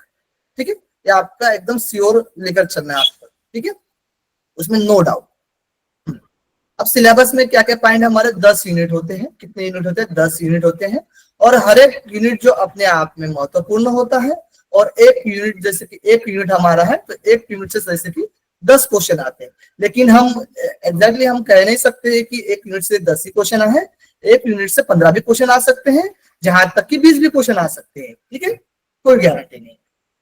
मान कर चलते हैं जैसे कि 10 एक यूनिट से 10 क्वेश्चन आते हैं तो टोटल मिलाकर हमारे 100 क्वेश्चन हो जाते हैं। ठीक है, तो 10 यूनिट कौन कौन से हैं? तो इस तरीके से मैंने यहाँ पर हिंदी लिखा है, हिंदी के नीचे ही मैंने इंग्लिश में भी इसमें नोट डाउन किया। ओके जी, तो सबसे पहले हम लोग हिंदी में ही देखते हैं। और योगा पेपर जो होता है हमारा हिंदी में जो भी सवाल करता है उनके लिए एक रामबाण उपाय होता है हमारा, एक मतलब पेपर जो होता है वो हम अच्छे से सवाल कर पा सकते हैं। ठीक है, हिंदी में। और पेपर 2 जो होता है हमारा वो इंग्लिश में सवाल करने की कोशिश करें, ज्यादा बेटर रहेगा। ओके, हिंदी में भी हमारा जो पेपर 2 है, हिंदी के साथ साथ जो हमारा संस्कृत लैंग्वेज जो पूछी जाती है वो आपको ध्यान रखना। ठीक है, तो सबसे पहला जो यूनिट होता है हमारा योग के आधारभूत तत्व, यानी योग के आधारशील क्या क्या होते हैं उसके बारे में, और योग का इतिहास यानी योग का इतिहास कब से शुरू हुआ है उसके बारे में जानकारी पढ़नी होती है हमें। और योग के विविध संदर्भ यानी कहाँ से संदर्भ मिलते हैं, किस तरीके से योग का विकास हुआ है, इन सारी चीजों के बारे में पहले ही यूनिट में बताया गया है। दूसरा यूनिट में चलते हैं हम लोग, तो दूसरे यूनिट में प्रमुख उपनिषद की बात आती है। प्रमुख उपनिषद जो कि हमारे 10 उपनिषद होते हैं। आप लोगों को पता होगा कि एक मुक्ति को उपनिषद होता है, और यही एक मुक्ति को उपनिषद में एक चर्चा मिलती है हमें 108 उपनिषद की। 108 उपनिषद के बारे में जानकारी हमें मुक्ति को उपनिषद में मिलती है, और उसी में डिवाइड किया गया है। हमारे प्रमुख उपनिषद 10 होते हैं जो कि हमें पढ़ना होता है। ईश्वर के न कर्ता प्रश्न मांडव मुंडक एतरे तेतरे छांदोग्य बुरोधान, इस प्रकार से 10 उपनिषद होते हैं। और भगवद गीता, आप सभी को पता है कि भगवद गीता जो कि एक महाभारत का पार्ट है, जो कि भीष्म पर्वत से लिया गया है। समथिंग मुझे लग रहा है 24 से लेकर 40 अध्याय तक कुछ वर्णन मिलता है, जिसमें 18 अध्याय होते हैं। कितने अध्याय होते बताइएगा? 18 अध्याय होते हैं, और 18 अध्याय अपने एग्जाम में महत्वपूर्ण साबित होते हैं, और इन सबको हमको पढ़कर जाना पड़ता है।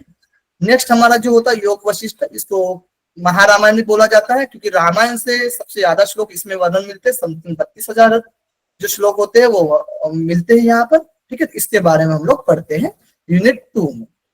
यूनिट 3 के बारे में बात किया जाए तो ये योग उपनिषद होते हैं। योग उपनिषद के बारे में टोटल देखा जाता है तो 20 उपनिषद होते हैं योग के उपनिषद। लेकिन हमारे जो सिलेबस में जो उपनिषद योग के बारे में दिए गए वो है 8 उपनिषद दिए गए। कितने उपनिषद बताए गए? 8 उपनिषद बताए गए।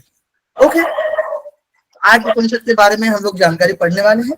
उसके बाद जो चौथा नंबर आता है वो है योग सूत्र। योग सूत्र आप सभी परिचित हैं और परिचित होने भी चाहिए क्योंकि सब लोग योग से रिलेटेड है।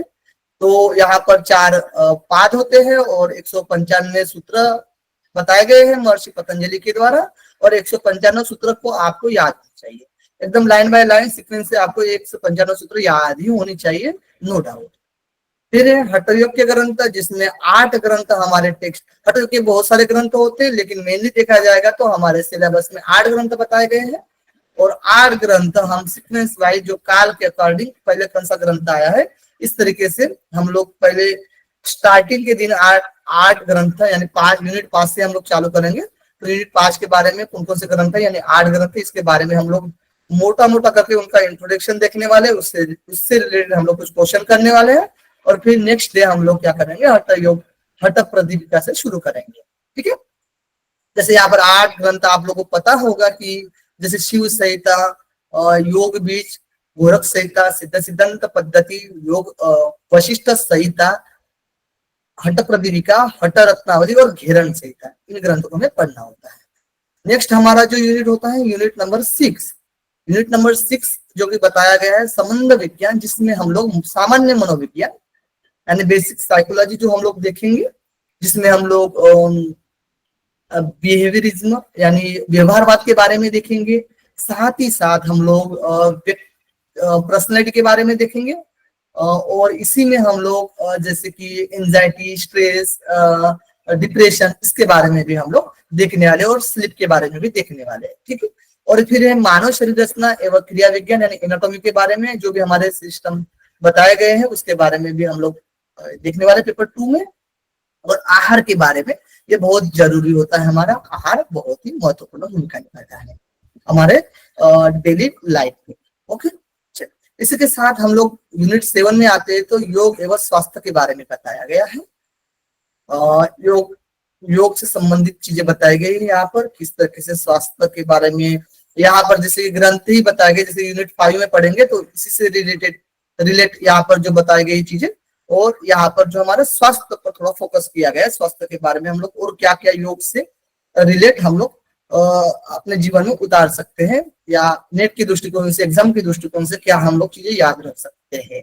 ओके, चिकित्सकीय योग जो हम थेरेपेटिक योगा जो होता है, इसमें भी जैसे एनाटॉमिकली जो आप लोग चीजें पढ़ोगे तो इससे रिलेटेड जो भी डिजीज देखे जाते हैं सिस्टम से रिलेटेड, और हमारे जो बॉडी में जो भी हमारे सिम्टम्स दिखने में आते हैं, जो भी कॉसेस जो दिखने में आते हैं, किस किस चीज से हम उसको सुधार ला सकते हैं, इसके बारे में भी यूनिट 8 में बताया गया। फिर यूनिट 9 में जो बताया गया है योग के अनुप्रयोग, एप्लीकेशंस ऑफ योगा, जिसमें एक आप लोगों को केवलाधाम लोनावाला महाराष्ट्र सुना होगा आप लोगों ने, तो केवलाधाम लोनावाला से प्रकाशित एक जो बुक होती है अध्यापन विधिया, पुस्तक का नाम है। ठीक है, तो कुवलानंद जी के द्वारा जो प्रकाशित बुक है, तो इसका इसमें रेफरेंस होता है और इसमें जो हमारे टीचिंग से रिलेटेड चीजें बताई गई है।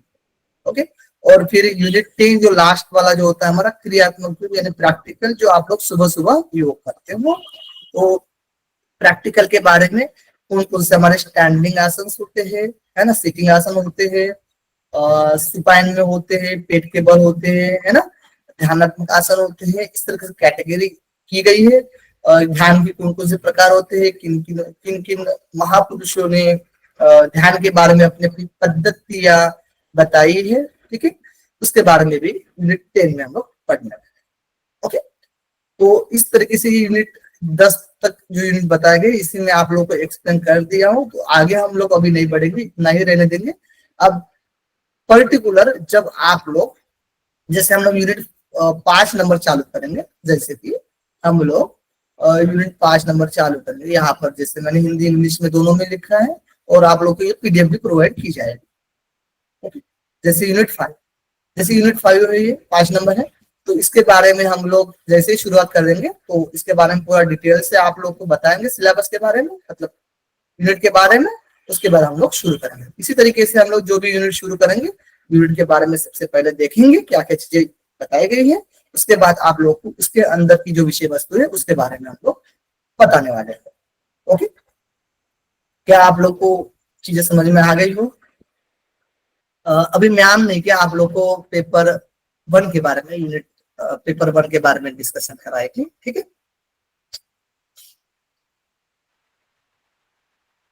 सब चीजें के बारे में बताया जाएगा। स्टार्टिंग अभी तो स्टार्टिंग हो रही है, तो एक एक चीज के बारे में, बुक के बारे में सारे बुक्स जैसे मेरे पास अवेलेबल भी है जो भी यूजीसी नेट से रिलेटेड स्टडी की जाती है हम लोग को, तो सभी बुक्स मैंने खरीद लिया है।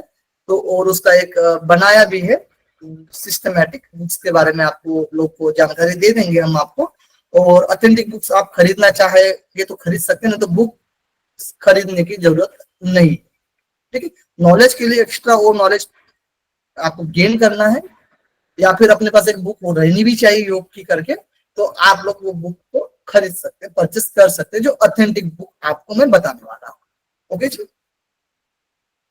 तो फिलहाल के लिए आप यूजीसी नेट के लिए तो बुक ना खरीदे, क्योंकि बुक खरीदेंगे ना नॉर्मली जो भी किसी भी इसमें, तो हम लोग स्टार्टिंग से पढ़ते आ रहे हैं, यहाँ पर कुछ लोग मौजूद भी होंगे। बुक्स में इतना सारा मतलब हम हर एक बुक की ये निगेटिविटी नहीं बोल सकते हैं, क्योंकि अपने आप में भी बहुत सारे बुक अच्छे होते हैं, लेकिन यूजीसी नेट में जहां तक मैंने देखा है, योग के फील्ड में भी देखा है, क्वेश्चन जो आप बुक लोगे ना तो उसमें गलत गलत आंसर होते हैं। मैंने खुद ऑब्जर्व किया उस चीज को। तो जहां पर जो ऑथेंटिक बुक से के द्वारा हम लोग पढ़ाने वाले हैं, वो श्लोक के द्वारा पढ़ाने वाले, जो चीज दी गई आज वही चीज आप लोग को पढ़ाई जाएगी। और बुक में क्या होता है, बोला तो जाता है कि सारी चीजें बुक में अवेलेबल की गई है, लेकिन आप लोग बारीकी से देखोगे ना तो आपको सारी चीजें नहीं मिलेगी। तो ये सारी चीजें आप लोग को क्लियर हो गई है, बताइए। तो बुक के चक्कर में अभी फिलहाल तो नहीं पढ़ना है आप लोगों को। मैम आप यूनिट पेपर 1 के बारे में, सिलेबस के बारे में आप डिस्कशन करें। सभी राह देख रहे हैं? जी सर, जैसे कि अभी आपको सर बताए हैं पेपर 1 के बारे में कि इसमें आपके 50 क्वेश्चन पूछे जाते हैं आपके एग्जाम में। ओके, तो आपको ध्यान रखना है कि ये 50 क्वेश्चन यानी कि सब प्रत्येक क्वेश्चन 2 मार्क्स के होते हैं, यानी कि टोटल 100 मार्क्स के आपके यहाँ पे पेपर 1 से सवाल सकते हैं, पूछे जाते हैं। ठीक है, आपके इसमें टोटल 10 यूनिट है में देखते हैं, उसमें भी आपके 10 यूनिट बताए जाते हैं। उसी प्रकार आपको जो है पेपर 1 में भी टोटल 10 यूनिट है। ओके, और प्रत्येक यूनिट से आपके 5-5 क्वेश्चन पूछे जाते हैं। प्रत्येक यूनिट से 5-5 क्वेश्चन पूछे जाते हैं। ठीक है, यानी कि 10 जो है 10 नंबर हर यूनिट से आपको मिलेगा, क्योंकि एक क्वेश्चन 2 नंबर के होते हैं। ओके, लेकिन एग्जाम में क्या होता है ना, कभी कभी जैसे कि हमारा हायर एजुकेशन हो गया, इन्वायरमेंट हो गया, और टीचिंग एप्टीट्यूड हो गया, साथ में आईसीटी हो गई, ये कभी कभी क्या होता है ना, एक दूसरे से रिलेट करते हैं। और क्वेश्चन जो है आईसीटी का पूछा जा रहा है, या फिर हायर एजुकेशन का, या फिर टीचिंग एप्टीट्यूड और हायर एजुकेशन, ये थोड़ा कहीं ना कहीं एक दूसरे से ज्यादा जो है मिलते जुलते हैं। तो बच्चों को लगता है कि नहीं, ज्यादा हायर एजुकेशन से पूछ लिया गया है, या फिर ज्यादा टीचिंग एप्टीट्यूड से पूछ लिया गया है, बट ऐसा नहीं है। हर एक यूनिट से 5-5 क्वेश्चन पूछे जाते हैं। ओके, आपको ये हमेशा ध्यान रखना। ओके, क्लियर है यहाँ तक?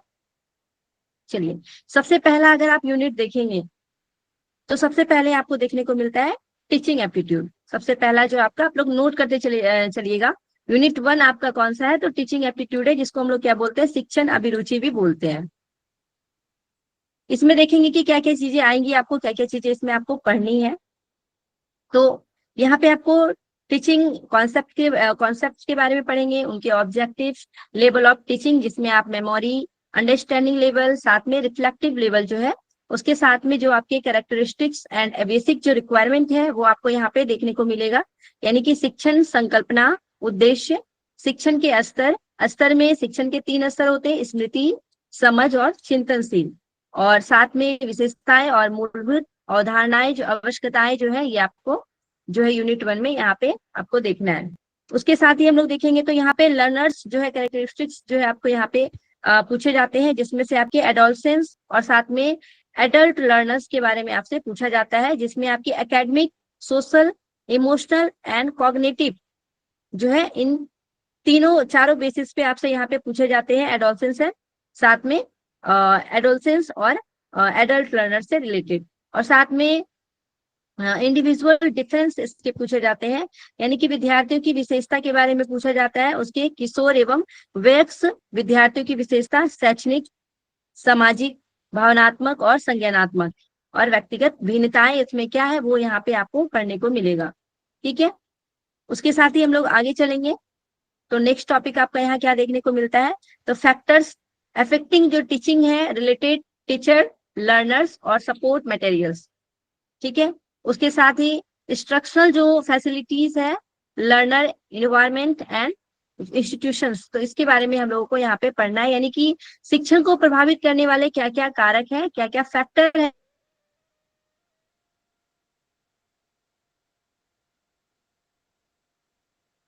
जो अफेक्ट करते हैं, यानी कि जो सपोर्ट मटेरियल है, यानी कि सहायक जो सामग्री है उसके बारे में आपको जानना है, साथ में जो भी शैक्षणिक जो है आपके सुविधाएं हैं, और अधिगम के परिवेश यानी कि कैसा इन्वायरमेंट होना चाहिए, और साथ में क्या क्या इंस्टीट्यूशंस है उसके बारे में हम लोग यहाँ पे देखते हैं। ओके, उसके साथ ही हम लोग देखेंगे आप, और आपको इसमें क्या देखना है, तो यहाँ पे methods of teaching in institutions of higher learning, जिसमें हम लोग देखेंगे टीचर सेंटर्स वर्सेस यहाँ पे लर्नर सेंटर्स मेथड के बारे में, यानी कि उच्च शिक्षा के बारे में हम लोग यहाँ पे देखेंगे, जहाँ पे आपको शिक्षक केंद्रित और साथ में आपको शिक्षार्थी केंद्रित, ये दोनों के बीच जो है यहाँ पे अंतर यहाँ पे आपको यहाँ पे देखने को मिलेगा। उसके साथ ही क्या क्या यहाँ पे विधियां हैं, ओके, लर्नर्स जो यहाँ पे मेथड्स क्या क्या है, मेथड्स आपको यहाँ पे देखना है, जिसमें आपको ऑफलाइन वर्सेस ऑनलाइन मेथड्स के बारे में देखेंगे, जिसमें आप स्वयं के बारे में पढ़ेंगे, स्वयं प्रभा के बारे में और मुक्स के बारे में। ओके, स्वयं प्रभा और मुक्स आदि के बारे में हम लोग यहाँ पे देखेंगे, जो कि हायर एजुकेशन में भी आपको ये देखने को मिलता है। ये सेम टॉपिक्स आपको हायर एजुकेशन और साथ में टीचिंग एप्टीट्यूड दोनों में सेम टू सेम देखने को मिलता है। उसके साथ ही हम लोग देखेंगे टीचिंग सपोर्ट सिस्टम क्या क्या है, तो यहाँ पे ट्रेडिशनल जो आपके पारंपरिक और साथ में मॉडर्न और साथ में आईसीटी बेस्ड, यानी कि शिक्षक जो सहायक प्रणाली है, जिसमें पारंपरिक रूप से किस प्रकार चीजें यूज की जाती थी, किस प्रकार पढ़ाया जाता था, आधुनिक समय में कैसा स्थिति है, और साथ में जब हमारा आईसीटी जब आ चुका है तो उस पर आधारित शिक्षा कैसे आजकल देखने को मिलता है, जैसे कि हम लोग आज ऑनलाइन माध्यम से जुड़ के पढ़ाई कर रहे हैं, तो इसके बारे में हम लोग देखेंगे। उसके साथ में जो आपकी मूल्यांकन की प्रणाली है, जो इवैल्यूएशन सिस्टम है, पहले कैसा था आज कैसा है, इन सारी चीजों के बारे में देखेंगे। ठीक है, elements and types of evaluation in choice based credit system. ठीक है, तो choice based credit system in higher education, साथ में कंप्यूटर बेस्ड टेस्टिंग और इनोवेशंस इन इवैल्यूएशन सिस्टम्स, यानी यहाँ पे हम लोग देखने वाले मूल्यांकन प्रणाली के बारे में, मूल्यांकन के तत्व एवं उसके प्रकार, उच्च शिक्षा में विकल्प आधारित क्रेडिट प्रणाली में मूल्यांकन, साथ में कंप्यूटर आधारित परीक्षा के बारे में, जैसे कि हम लोग सीबीटी मोड जो एग्जाम देते हैं, जो हमारा नेट का एग्जाम होता है वो कंप्यूटर बेस्ड एग्जाम होता है, तो उसके बारे में देखेंगे। साथ में मूल्यांकन प्रणाली में नवाचार, यानी कि अभी मूल्यांकन, अभी इवैल्यूएशन किस प्रकार किया जा रहा है आधुनिक क्षेत्र में, वो हम लोग देखेंगे। प्राचीन में कैसे था, मिडिल पीरियड में कैसा था, ये सारी चीजों को हम लोग यहाँ पे देखने वाले हैं। ओके, तो ये आपका था टीचिंग एप्टीट्यूड का सिलेबस। ठीक है, तो पूरा विस्तार से यहाँ पे आपको अभी सिलेबस बताया गया है, क्या क्या चीजें, क्या क्या पॉइंट्स आपको यहाँ पे पढ़नी है। ओके, कभी भी पढ़ने से सबसे पहले, जब भी आप पढ़ाई करनी शुरू करते हैं, सबसे पहले आपको सिलेबस देखना बहुत जरूरी है। अगर आप सिलेबस अच्छे से पढ़ते हैं, सिलेबस में ही, जैसे कि आप यहाँ देख सकते हैं शिक्षण के स्तर यहाँ पे दिए गए, अगर आपने समझिए नहीं भी पढ़ा है और आपने सिलेबस को देखा है, और वहां पे आपको यहाँ पे क्या बताया गया है, लेवल ऑफ टीचिंग, आपके सिलेबस से भी क्वेश्चन जो है उठा के दे दिए जाते हैं। आपके 5 क्वेश्चन ऐसे होंगे जो कि सिलेबस से उठा के दिए जाते हैं। योग के भी आप जब सिलेबस देखते हैं तो वहां पे कम से कम 20 क्वेश्चन ऐसे होंगे ना जो कि आपके सिलेबस से मिलेंगे, तो सिलेबस को पूरा रट जाना है। कभी भी पढ़ाई करने से पहले सिलेबस आपको रटा हुआ होना चाहिए। ओके, तो ये आपको ध्यान रखना है। तो आपका टीचिंग एप्टीट्यूड का सिलेबस हो गया। नेक्स्ट हम लोग देखते हैं, नेक्स्ट आपका रिसर्च एप्टीट्यूड का होगा।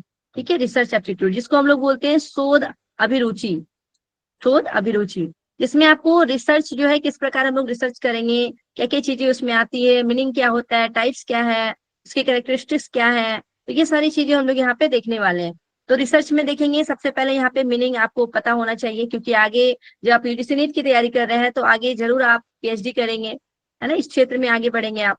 तो यहाँ पे रिसर्च का मीनिंग क्या होता है, टाइप्स क्या कितने होते हैं, उसके साथ में उसके क्या क्या कैरेक्टरिस्टिक्स है, साथ में आप देखेंगे यहाँ पे पॉजिटिविज्म और साथ में पोस्ट जो है पॉजिटिविज्म अप्रोच इन रिसर्च, यानी अर्थ प्रकार उसकी विशेषताएं, और शोध में प्रत्यक्षवाद और साथ में पश्च प्रत्यक्षवाद दृष्टिकोण जो है क्या है, तो यहाँ पे हम लोग ये देखेंगे। उसके साथ ही मेथड्स ऑफ रिसर्च के बारे में हम लोग यहाँ पे देखेंगे, जिसमें आपको experimental, descriptive, historical, qualitative and quantitative methods के बारे में हम लोग यहाँ पे पढ़ेंगे। मेथड्स ऑफ रिसर्च यानी कि शोध की विधियां क्या क्या है, तो आपको प्रयोगात्मक यानी कि एक्सपेरिमेंटल, उसके साथ ही डिस्क्रिप्टिव यानी कि वर्णनात्मक, और साथ में जो आपके हिस्टोरिकल है यानी ऐतिहासिक, और क्वालिटेटिव यानी कि गुणात्मक, और क्वांटिटेटिव यानी कि मात्रात्मक जो है विधियां आप लोग यहाँ पे देखेंगे। ठीक है, तो ये सारी चीजें हम लोग को रिसर्च में देखना है। उसके साथ में स्टेप्स ऑफ रिसर्च क्या क्या होते हैं, कैसे रिसर्च की शुरुआत होती है, तो ये सारी चीजें स्टेप्स ऑफ रिसर्च जो है आपको एक क्रम में आपको याद करना होगा, तो इससे एग्जाम में बहुत क्वेश्चन बनते हैं। उसके साथ ही थीसिस आपको देखना है, साथ में थीसिस एंड आर्टिकल्स राइटिंग, उसके साथ में उसमें फॉर्मेट और स्टाइल ऑफ जो रेफरेंसिंग है वो देखने को आपको यहाँ पे एपी और भी कुछ कुछ तरीके के होते हैं, तो वो आपको यहाँ पे याद रखने पड़ते हैं। थीसिस और लेख लेखन, संदर्भ देने का प्रारूप और शैलियां क्या क्या है, तो ये सारी चीजें आपको यहाँ पे देखना है। उसके साथ ही हम लोग यहाँ पे देखेंगे application of ICT in research, तो रिसर्च के क्षेत्र में आईसीटी की क्या भूमिका है वो हम लोग देखेंगे। शोध में सूचना और संचार प्रौद्योगिकी आईसीटी का अनुप्रयोग, यानी कि आईसीटी का किस प्रकार हम लोग रिसर्च के क्षेत्र में यूज करते हैं वो हम लोग यहाँ पे देखेंगे। उसके साथ में जो आपके रिसर्च जो है इथिक्स है, यानी कि शोध की क्या क्या नैतिकताएं हैं वो हम लोग यहाँ पे देखते हैं। प्लेगरिज्म के बारे में आप लोगों ने सुना होगा, तो वो हम लोग यहाँ पे देखते हैं, जिससे बहुत सारे क्वेश्चन जो है पिछले ईयर्स जो है बहुत सारे पूछे गए प्लेगरिज्म से रिलेटेड। तो यहाँ पे क्या कि हमारी नैतिकताएं होनी चाहिए, कैसे हम दूसरा का चोरी ना करते हुए अपना एक अलग जो है नया कुछ दे, तो ये सारी चीजें हम लोग यहाँ पे देखते हैं। तो ये आपके रिसर्च एप्टीट्यूड के जो है सिलेबस है, जो कि यूनिट 2 के अंतर्गत आते हैं आपके। ओके, क्लियर होगा सबको? एक बार थम कर दीजिएगा। ओके, चलिए। Yes ma'am. बताइए।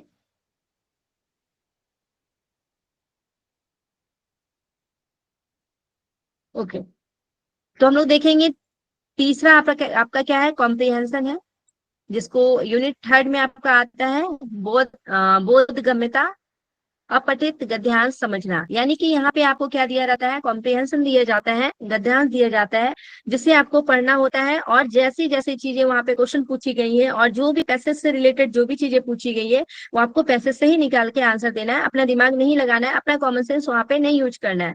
जो सारी चीजें आपके पैराग्राफ्स में दिए रहेंगे वही सारी चीजें का आपको देख के आंसर देना है। यानी कि एक गद्यांश दिया जाएगा, गद्यांश से संबंधित प्रश्न पूछे जाएंगे जिन्हें हल करना होगा। तो ये आपके जो है 3rd यूनिट में आता है। इसके लिए आपको कुछ पढ़ने की जरूरत नहीं होती, बस अभ्यास की जरूरत होती है। रोज आप, अगर आपके एग्जाम है तो एग्जाम से 20 दिन पहले आप रोज एक जो है पैराग्राफ्स लगाएंगे तो आपको इसमें प्रॉब्लम नहीं आएगा। ओके, तो ये आपको यहाँ पे ध्यान रखना है। उसके बाद हम लोग देखेंगे 4th यूनिट में, जिसमें आपको कम्युनिकेशन जो है पढ़ना है, संचार के बारे में, संप्रेषण के बारे में आपको यहाँ पे पढ़ना है यूनिट 4 में, जहाँ पे हम लोग देखेंगे कम्युनिकेशंस के बारे में, यानी संचार के बारे में, जिसमें आपको वहाँ पे मीनिंग पढ़ना है, टाइप्स पढ़ना है, उसके साथ में क्या क्या कम्युनिकेशन के जो कैरेक्टरिस्टिक्स है वो देखना है, यानी कि उसका अर्थ, प्रकार और संचार की क्या क्या विशेषताएं हैं वो आपको यहाँ पे देखनी है। उसके साथ में इफेक्टिव कम्युनिकेशन, जिसमें हम लोग देखेंगे वर्बल और नॉन वर्बल कम्युनिकेशन के बारे में, और साथ में इंटर जो आपके कल्चरल और ग्रुप्स कम्युनिकेशन है, साथ में क्लासरूम कम्युनिकेशन, ये सारी चीजों को हम लोगों को देखना है। यानी कि इफेक्टिव कम्युनिकेशन, प्रभावी संचार के बारे में देखेंगे, जिसमें आपको वर्बल, नॉन वर्बल यानी कि मौखिक और अमौखिक, और साथ में आपको inter cultural and groups communication यानी कि अंतर सांस्कृतिक और समूह संचार के बारे में, साथ में क्लासरूम कम्युनिकेशन यानी कि कक्षा में संचार के बारे में आपको यहाँ पे पढ़ना है। उसके साथ ही आपके क्या क्या बैरियर्स होते हैं, बैरियर्स ऑफ इफेक्टिव कम्युनिकेशन, यानी कि प्रभावी संचार में क्या क्या बाधाएं उत्पन्न होती है वो हम लोग यहाँ पे देखते हैं। साथ में मास मीडिया एंड सोसाइटी, यानी कि जनसंचार, माध्यम और समाज के बारे में हम लोग यहाँ पे देखने वाले हैं। तो ये आपके जो है कम्युनिकेशन के जो है सिलेबस ये आपको बताया गया है। क्लियर होगा सभी को? किन्हीं का हैंड रेज है, बताइए क्या प्रॉब्लम्स है?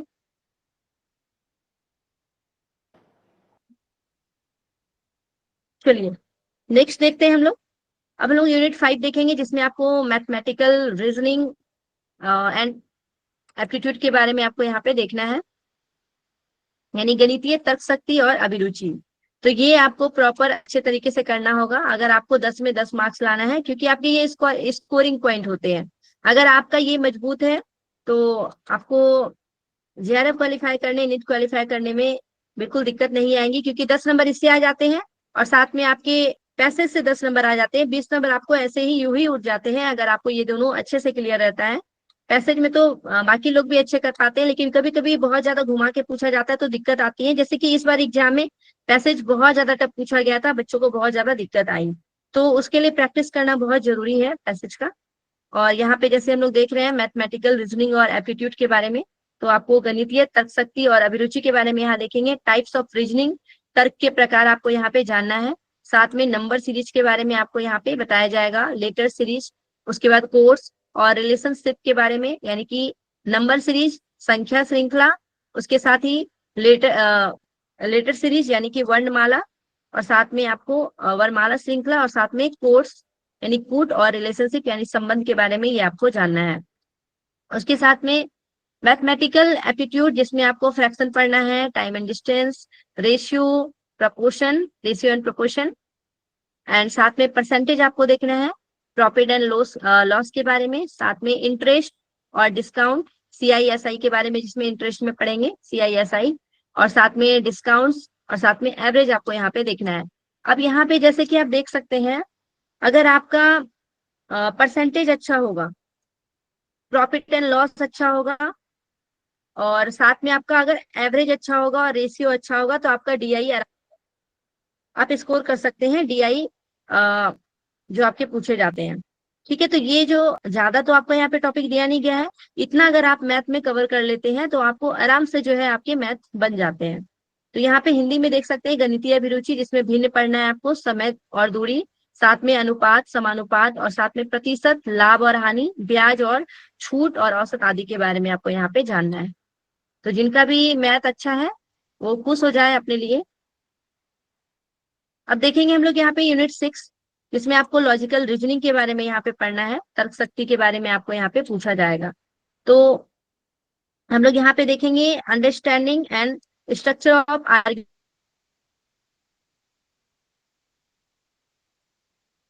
Arguments, structure of categorical, formal, informal, और साथ में फैलिसीज आपको यहाँ पे पढ़ने हैं, और यूज ऑफ लैंग्वेज, साथ में कॉनोटेशंस एंड डेनोटेशंस ऑफ टर्म्स के बारे जो स्क्वायर ऑफ ऑपोजिशंस होते हैं, जिससे बहुत ज्यादा आपके एग्जाम में क्वेश्चन पूछे जाते हैं, जैसे कि मूड्स एंड फिगर्स से संबंधित भी एग्जाम में क्वेश्चन पूछे जाते हैं। उसके साथ ही फॉर्मल एंड इनफॉर्मल से बहुत ज्यादा क्वेश्चन पूछे जा सकते हैं, और स्क्वायर ऑफ ऑपोजिशन से बहुत ज्यादा क्वेश्चन आपके पूछे जा सकते हैं, और कैटेगोरिकल प्रोपोजिशन से क्वेश्चन बहुत ज्यादा पूछे जाते हैं। जैसे कि आपको ये सारी चीजें यूनिट 1 से लेके यूनिट 10 तक जब आप जाएंगे, आपको ऐसा नहीं कि सारी चीजें पढ़ना ही है, एक बार लेकिन गुजरना जरूर है। एक बार सारी चीजों से गुजर जाए, उसके बाद क्या होता है ना कि आपको प्रीवियस ईयर क्वेश्चन देखना है, आपको ट्रेंड्स देखना पड़ेगा कि पिछले साल कैसा क्वेश्चन पूछा गया है, आने वाले समय में कैसा क्वेश्चन पूछा जा सकता है। तो जब आप इस तरीके से तैयारी करते हैं, जैसे कि इस बार आप एग्जाम देने वाले 2025 के, तो 2021 से लेके 25 तक का आपको क्वेश्चन देखना बहुत जरूरी है। अगर ये क्वेश्चन देखेंगे तो किस प्रकार क्वेश्चन जो है अभी वर्तमान समय में पूछा जा रहा है, ये आपको क्लियर हो जाएगा, और कौन सी चीजों को देखना है, कौन सी चीजों को छोड़ना है, वो आपको पता चल जाता है। ओके, तो यहाँ पे हम लोग देखेंगे तर्क की संरचना को समझेंगे, तर्क के रूप के बारे में देखेंगे, श्रेणीबद्ध उसकी उत्पत्तियों की संरचना के बारे में, मूड्स एंड फिगर के बारे में, औपचारिक और अनौपचारिक दोष, साथ में भाषा का प्रयोग, शब्दों के अभिप्राय, और साथ में निरूपण और विरोध का शास्त्र वर्ग। तो ये सारी चीजें आप हिंदी में देखेंगे सेम टू सेम। उसके साथ ही हम लोग देखेंगे evaluating and distinguishing deductive and inductive reasoning. तो यहाँ पे निगनात्मक और अगनात्मक यानी कि डिडक्टिव और इंडक्टिव जो तर्क है, तर्क का मूल्यांकन और उसके भेद के बारे में यहाँ पे हम लोग देखेंगे। उसके साथ ही एनालॉगिस के बारे में यहाँ पे देखेंगे, सादृश्यता जिसको हम लोग बोलते हैं, साथ में वेन डायग्राम जिसमें आपको simple and multiple use of establishing validity of arguments के बारे में यहाँ पे आपको पढ़ना है। वेन डायग्राम तर्क की वैधता स्थापित करने के लिए सरल और बहुविध जो है उपयोग। उसके साथ ही हम लोग देखेंगे यहाँ पे इंडियन लॉजिक। अब आपके लिए एक यहाँ पे स्कोरिंग पॉइंट ये होता है कि यूनिट जो योगा पेपर का जो हमारा टॉपिक है उसमें आप जब यूनिट 1 में जाते हैं तो आपको वहाँ पे भारतीय तर्कशास्त्र के बारे में पढ़ने को मिलता है, और साथ में आप यहाँ पे देख सकते हैं यूनिट्स जो आपके 6 हैं, यूनिट 6 में भी आपको इंडियन लॉजिक यहाँ पे पढ़ना है, जो कि आपको यहाँ पे काम आ जाता है यूनिट 1 का। ठीक है, तो इसके लिए आपको यहाँ पे टेंशन लेने की जरूरत नहीं है, वहां पढ़ेंगे और यहाँ पे पढ़ेंगे तो आपका अच्छा खासा रिवीजन हो जाएगा। भारतीय तर्कशास्त्र और ज्ञान के साधन उससे संबंधित यहाँ पे आपके क्वेश्चन पूछे जा सकते हैं। जैसे कि आप यहाँ देख सकते हैं प्रमाणांश के बारे में आपसे पूछा जा सकता है, जिसमें प्रत्यक्ष प्रमाण के बारे में, प्रमाण आपके होते हैं प्रत्यक्ष, अनुमान, उसके साथ ही उपमान, शब्द, अर्थापत्ति और अनुपलब्धि। ठीक है, तो ये सारी चीजें हम लोग देखते हैं 6 प्रमाण के बारे में, यानी कि आपको परसेप्शन के बारे में, प्रत्यक्ष के बारे में, और अनुमान यानी कि इन्फेरेंस के बारे में आपको देखना है, उपमान यानी कि कंपैरिजन के बारे में, शब्द यानी कि वर्बल टेस्टिमनी है उसके बारे में, अर्थापत्ति यानी कि इम्प्लीकेशंस, एंड आपको अनुपलब्धि यानी कि नॉन एप्रीहेंशंस के बारे में आपको यहाँ पे देखना है, जो कि आपके यूनिट 1 में भी देखने को मिलता है, तो इसमें आपको कोई प्रॉब्लम नहीं होगा। उसके साथ ही हम लोग देखेंगे स्ट्रक्चर एंड काइंड्स ऑफ अनुमान, इन्फेरेंस के जो है आपको यहाँ पे देखना है। उसके साथ में आपको व्याप्ति के बारे में पढ़ना है, इन वेरिएबल्स रिलेशंस जिसको बोलते हैं, हेत्वाभास जिससे बहुत ज्यादा क्वेश्चन आपके पूछे जाते हैं। पहले सीज ऑफ इन्फेरेंस जिसको हम लोग इंग्लिश में बोलते हैं, यानी कि अनुमान की संरचना के बारे में देखना है, उसके प्रकार और व्याप्ति के बारे में जिसको नियत संबंध बोलते हैं। हेत्वाभास के बारे में हम लोगों को देखना है, यानी कि अनुमान में क्या क्या त्रुटियां देखने को मिलती है उसको हम लोग हेत्वाभास बोलते हैं। अनुमान में जो त्रुटियां होती है उसको क्या बोला जाता है, तो हेत्वाभास। तो इस तरीके से आपको यहाँ पे लॉजिकल रीजनिंग में ये सारी चीजें आपको कवर करनी है, और साथ में यूनिट 1 वाले जो आपके योगा पेपर है वो आपको यहाँ पे आधा कवर हो जाएंगे, तो इसमें ज्यादा कुछ पढ़ने की आपको जरूरत नहीं है। लेकिन ये आपके स्कोरिंग पॉइंट होते हैं, जैसे कि अगर आपका डीआई अच्छा है, मैथ अच्छा है, साथ में आप पैसेज अच्छे से बना लेते हैं और लॉजिकल रीजनिंग, ये सारी चीजों में ना आपको प्रैक्टिस की जरूरत होती है। अगर ये सारी चीजों को अच्छे से प्रैक्टिस करेंगे रेगुलर वेज में, अगर रेगुलर वे में प्रैक्टिस करेंगे तो आपको बाकी जो रटने वाली चीजें हैं, जैसे कि टीचिंग एप्टीट्यूड हो गई, हायर एजुकेशन है, इन्वायरमेंट है, ये सारी चीजों को बच्चे अगर रट भी लेते हैं ना, तो कोई जरूरी नहीं है कि जो रट के गए वो क्वेश्चन आएंगे ही आएंगे, कंफर्म नहीं है। लेकिन ये सारी चीजें अगर आपका लॉजिकल रीजनिंग अच्छा है, मैथ अच्छा है, साथ में आपके डीआई अच्छे हैं, तो आपका अच्छा खासा नंबर यहाँ पे आप स्कोर कर सकते हैं। ओके, क्लियर है सभी को यहाँ तक? ओके, अंजलि जी, पवन जी, चलिए ठीक। अब हम लोग देखने वाले हैं डाटा इंटरप्रिटेशन जिसको हम लोग डीआई बोलते हैं। तो आपका मैथ अच्छा है तो डीआई ऑलरेडी अच्छा होगा, और आपको प्रैक्टिस भी कराया जाएगा, बिल्कुल भी टेंशन आपको नहीं लेनी है उसके लिए। यहाँ पे यूनिट 7 के अंतर्गत आपका ये आता है, जिसमें डेटा की व्याख्या और आंकड़ों की व्याख्या के बारे में बताया गया है। अगर आपका मैथ अच्छा होगा तो डीआई ऑटोमेटिक अच्छे हो जाएंगे। तो यहाँ पे आप लोग देखेंगे डेटा के स्रोत और प्राप्ति का वर्गीकरण, इनसे जो है आपका संबंधित सोर्स जो है, इससे संबंधित क्लासिफिकेशन ऑफ डाटा के बारे में यहाँ पे पूछा जाएगा। डाटा कोई भी उठा के दे दिया जाता है, कोई जरूरी नहीं कि आप इतना सारा टाइप से, तो वही है, आपको प्रीवियस ईयर क्वेश्चन देखना है। अभी अभी किस समय कैसा प्रकार का अभी डीआई पूछा जा रहा है वो आपको यहाँ पे ध्यान देना है। क्वांटिटेटिव और क्वालिटेटिव डाटा के बारे में आपको यहाँ पे जानना है। साथ में ग्राफिकल जो है आपको बार चार्ट के बारे में देखेंगे, उसके साथ में हिस्टोग्राम के बारे में, आई चार्ट, टेबल चार्ट, और साथ में जो है लाइन चार्ट, ये सारे मैपिंग ऑफ डाटा के बारे में, ये सारी चीजें आपको यहाँ पे देखना है। उसके साथ ही डाटा इंटरप्रिटेशन इसके अंतर्गत ही आता है, यानी कि डेटा की व्याख्या, और साथ में डेटा एंड गवर्नेंस यानी कि डेटा और शासन। तो इसमें बस डीआई आपको यहाँ पे, जो डीआई के अंतर्गत जो चीजें आपको एग्जाम में भी प्रीवियस जानी है। यूनिट 8 में आएंगे, जहाँ पे आपको इंफॉर्मेशन एंड कम्युनिकेशन टेक्नोलॉजी, इसको हम लोग आईसीटी के नाम से जानते हैं। अभी वर्तमान समय में आपकी शिक्षा जो है आईसीटी बेस्ड हो गई है। इंफॉर्मेशन एंड कम्युनिकेशन टेक्नोलॉजी इसका फुल फॉर्म होता है। आपके एग्जाम में फुल फॉर्म से बहुत क्वेश्चन इससे पूछे जाते हैं। हर बार एग्जाम में 2 क्वेश्चन आपके फुल फॉर्म से पूछे जाते हैं। तो आपको आईसीटी में फुल फॉर्म पढ़ना बहुत जरूरी होता है। जो भी चीजें पढ़ेंगे उसमें आपको फुल फॉर्म याद करना जरूरी होता है। तो यहाँ पे हम लोग देखेंगे सूचना और संचार प्रौद्योगिकी के बारे में, जहाँ पे आप देखेंगे आईसीटी जनरल एब्रिविएशन के सामान्य जो संक्षेप अक्षर होते हैं और परिभाषिक जो शब्दावली होता है, वो सारी चीजों का फुल फॉर्म आपको यहाँ पे देखना है।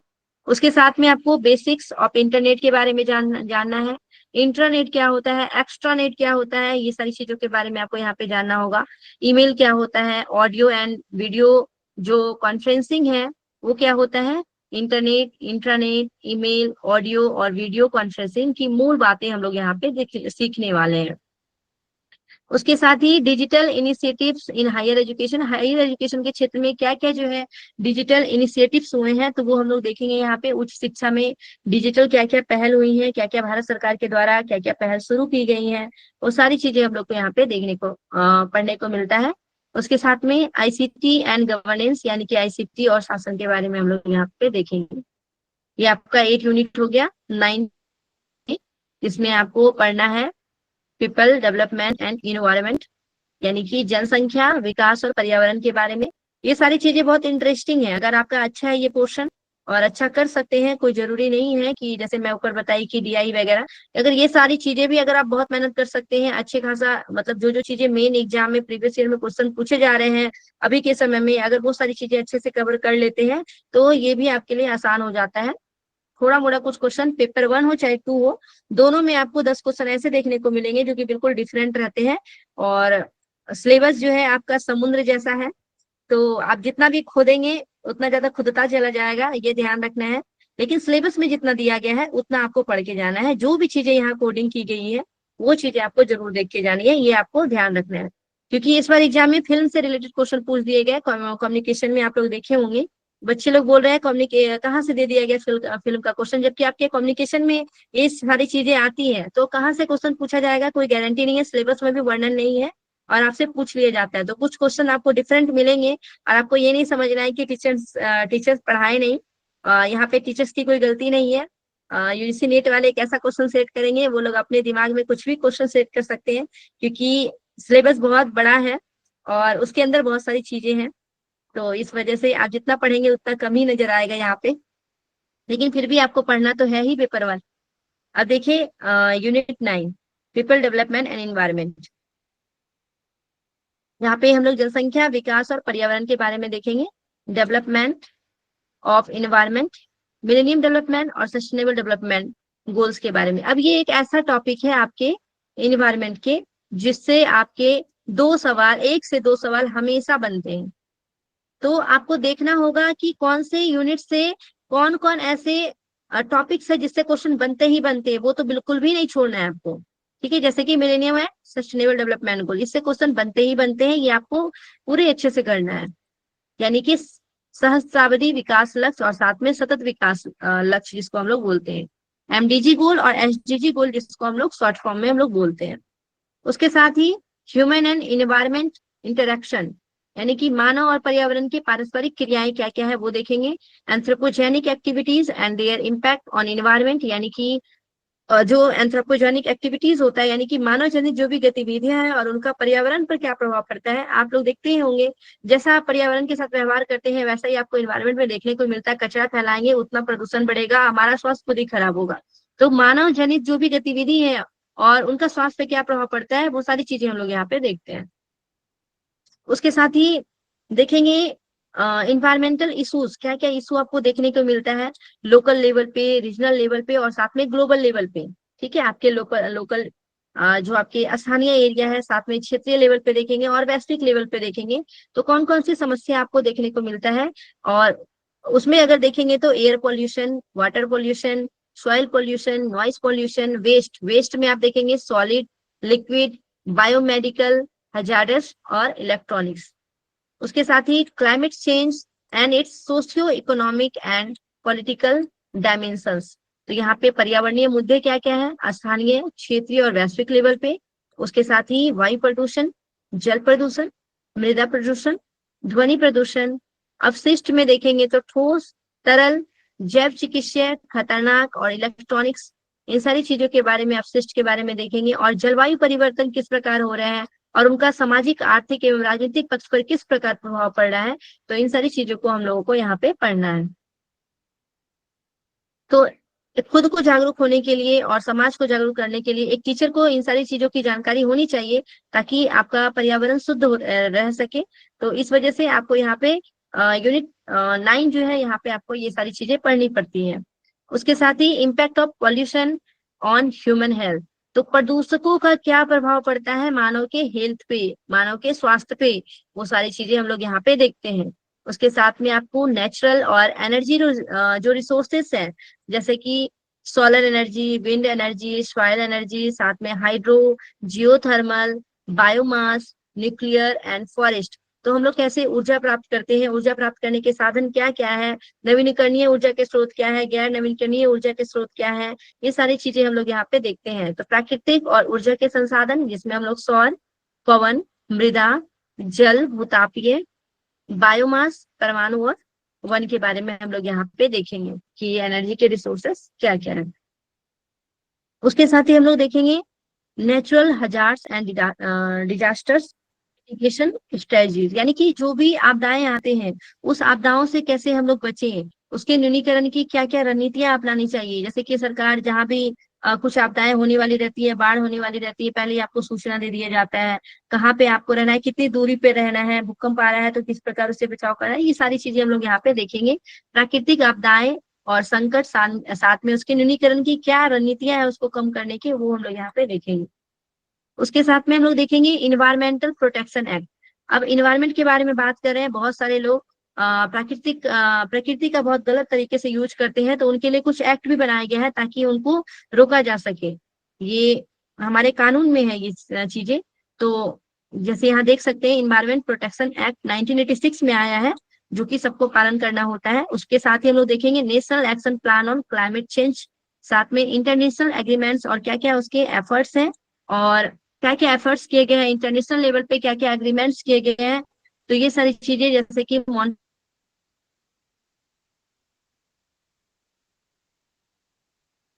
प्रोटोकॉल है, रियो सबमिट हो गए हैं, साथ में convention on biodiversity, Kyoto protocol, Paris agreement और इंटर के क्या क्या अधिनियम बनाए गए हैं। 1986 में एक अधिनियम आया है, पर्यावरण संरक्षण अधिनियम, तो ये आपको पढ़ना है। जलवायु परिवर्तन पर राष्ट्रीय कार्य योजना, अंतर्राष्ट्रीय समझौते और क्या क्या प्रयास किए गए हैं, वो सारी चीजें देखना है, जिसमें आपको मॉन्ट्रियल प्रोटोकॉल के बारे में पढ़ना है, रियो शिखर सम्मेलन के बारे में, जैव विविधता सम्मेलन के बारे में, क्योटो प्रोटोकॉल के बारे में और साथ में पेरिस समझौता और अंतर्राष्ट्रीय सौर गठबंधन के बारे में हम लोगों को यहाँ पे देखना है। ओके, क्लियर होगा सभी को यहाँ तक। आपका लास्ट जो है यूनिट है 10, तो लास्ट यूनिट हम लोग देख लेते हैं। समय भी बहुत हो गया है, बस ज्यादा नहीं, 5 मिनट और लगेगा, आप लोग बने रहिएगा। अब देखेंगे हम लोग यूनिट 10, जिसमें हायर एजुकेशन सिस्टम्स के बारे में आपको यहाँ पे पढ़ना है, उच्च शिक्षा प्रणाली के बारे में। आप लोग हायर एजुकेशन के क्षेत्र में आगे बढ़ रहे हैं, तो ये सारी चीजें आपको जाननी बहुत जरूरी है। जिसमें हम लोग देखेंगे institutions of higher education, higher learning and education in ancient India, यानी कि प्राचीन भारत में उच्च शिक्षा और शिक्षण संस्थान क्या क्या थे, उनके नाम क्या थे, किस प्रकार पढ़ाया जाता था पहले, अभी का क्या है, ये सारी चीजें हम लोग, उच्च शिक्षा का लेवल कैसा था प्राचीन समय में, ये पहला हम लोग देखते हैं। उसके बाद हम लोग देखते हैं evolution of higher learning and research in post independent India, यानी कि स्वतंत्रता के बाद भारत में उच्च शिक्षा और अनुसंधान का किस प्रकार विकास हुआ। जब हमारा देश गुलाम था तो उस समय जो भी विदेशी लोग आए हुए थे उनसे उनके द्वारा क्या क्या शिक्षा में सुधार लाए गए, या फिर उनके स्वार्थ के उनके खुद के स्वार्थ के थे, लेकिन भारत में उनके लिए हमारे लिए बहुत अच्छी बातें हो गई कि कोई स्क्रीन प्रेजेंट कर दिए हैं।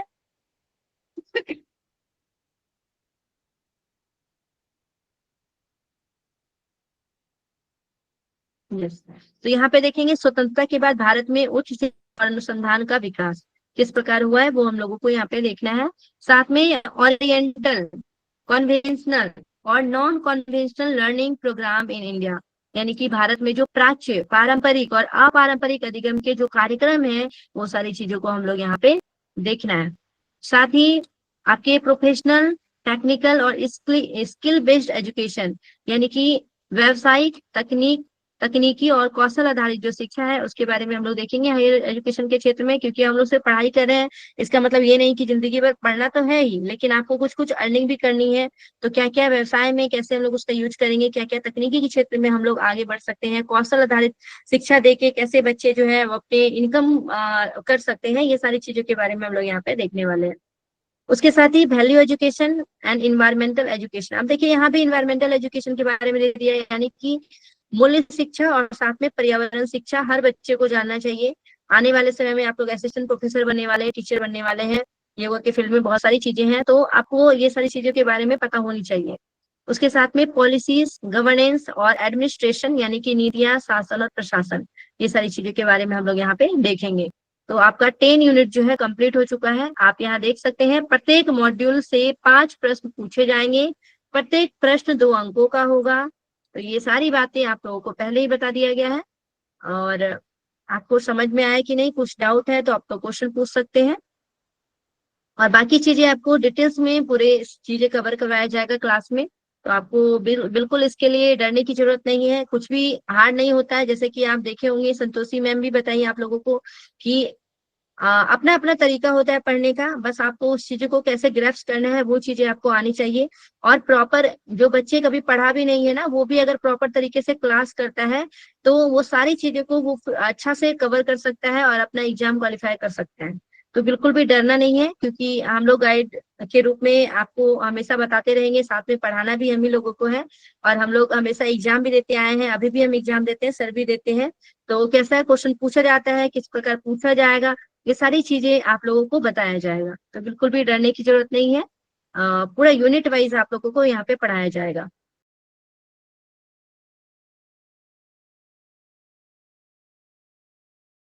सभी लोग किसी भी ध्यानात्मक आसन में बैठ जाएं, पीठ गर्दन सीधी कर लें, आंखें कोमलता से बंद, लंबी गहरी सांस भरेंगे। सांस छोड़ते हुए एक बार दीर्घ ओम का उच्चारण करेंगे। लंबी गहरी सांस भरें, ओम।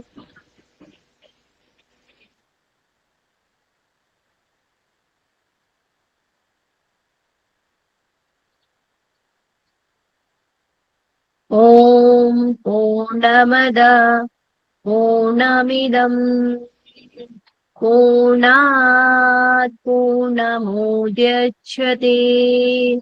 पूर्णस्य पूर्णमादाय पूर्णमेवावशिष्यते। ओम शांति शांति शांति। हरि ओम। दोनों हाथों के बीच घर्षण करेंगे, आंखों के ऊपर कप बनाएं, धीरे से दोनों आंखों को खोल लेंगे।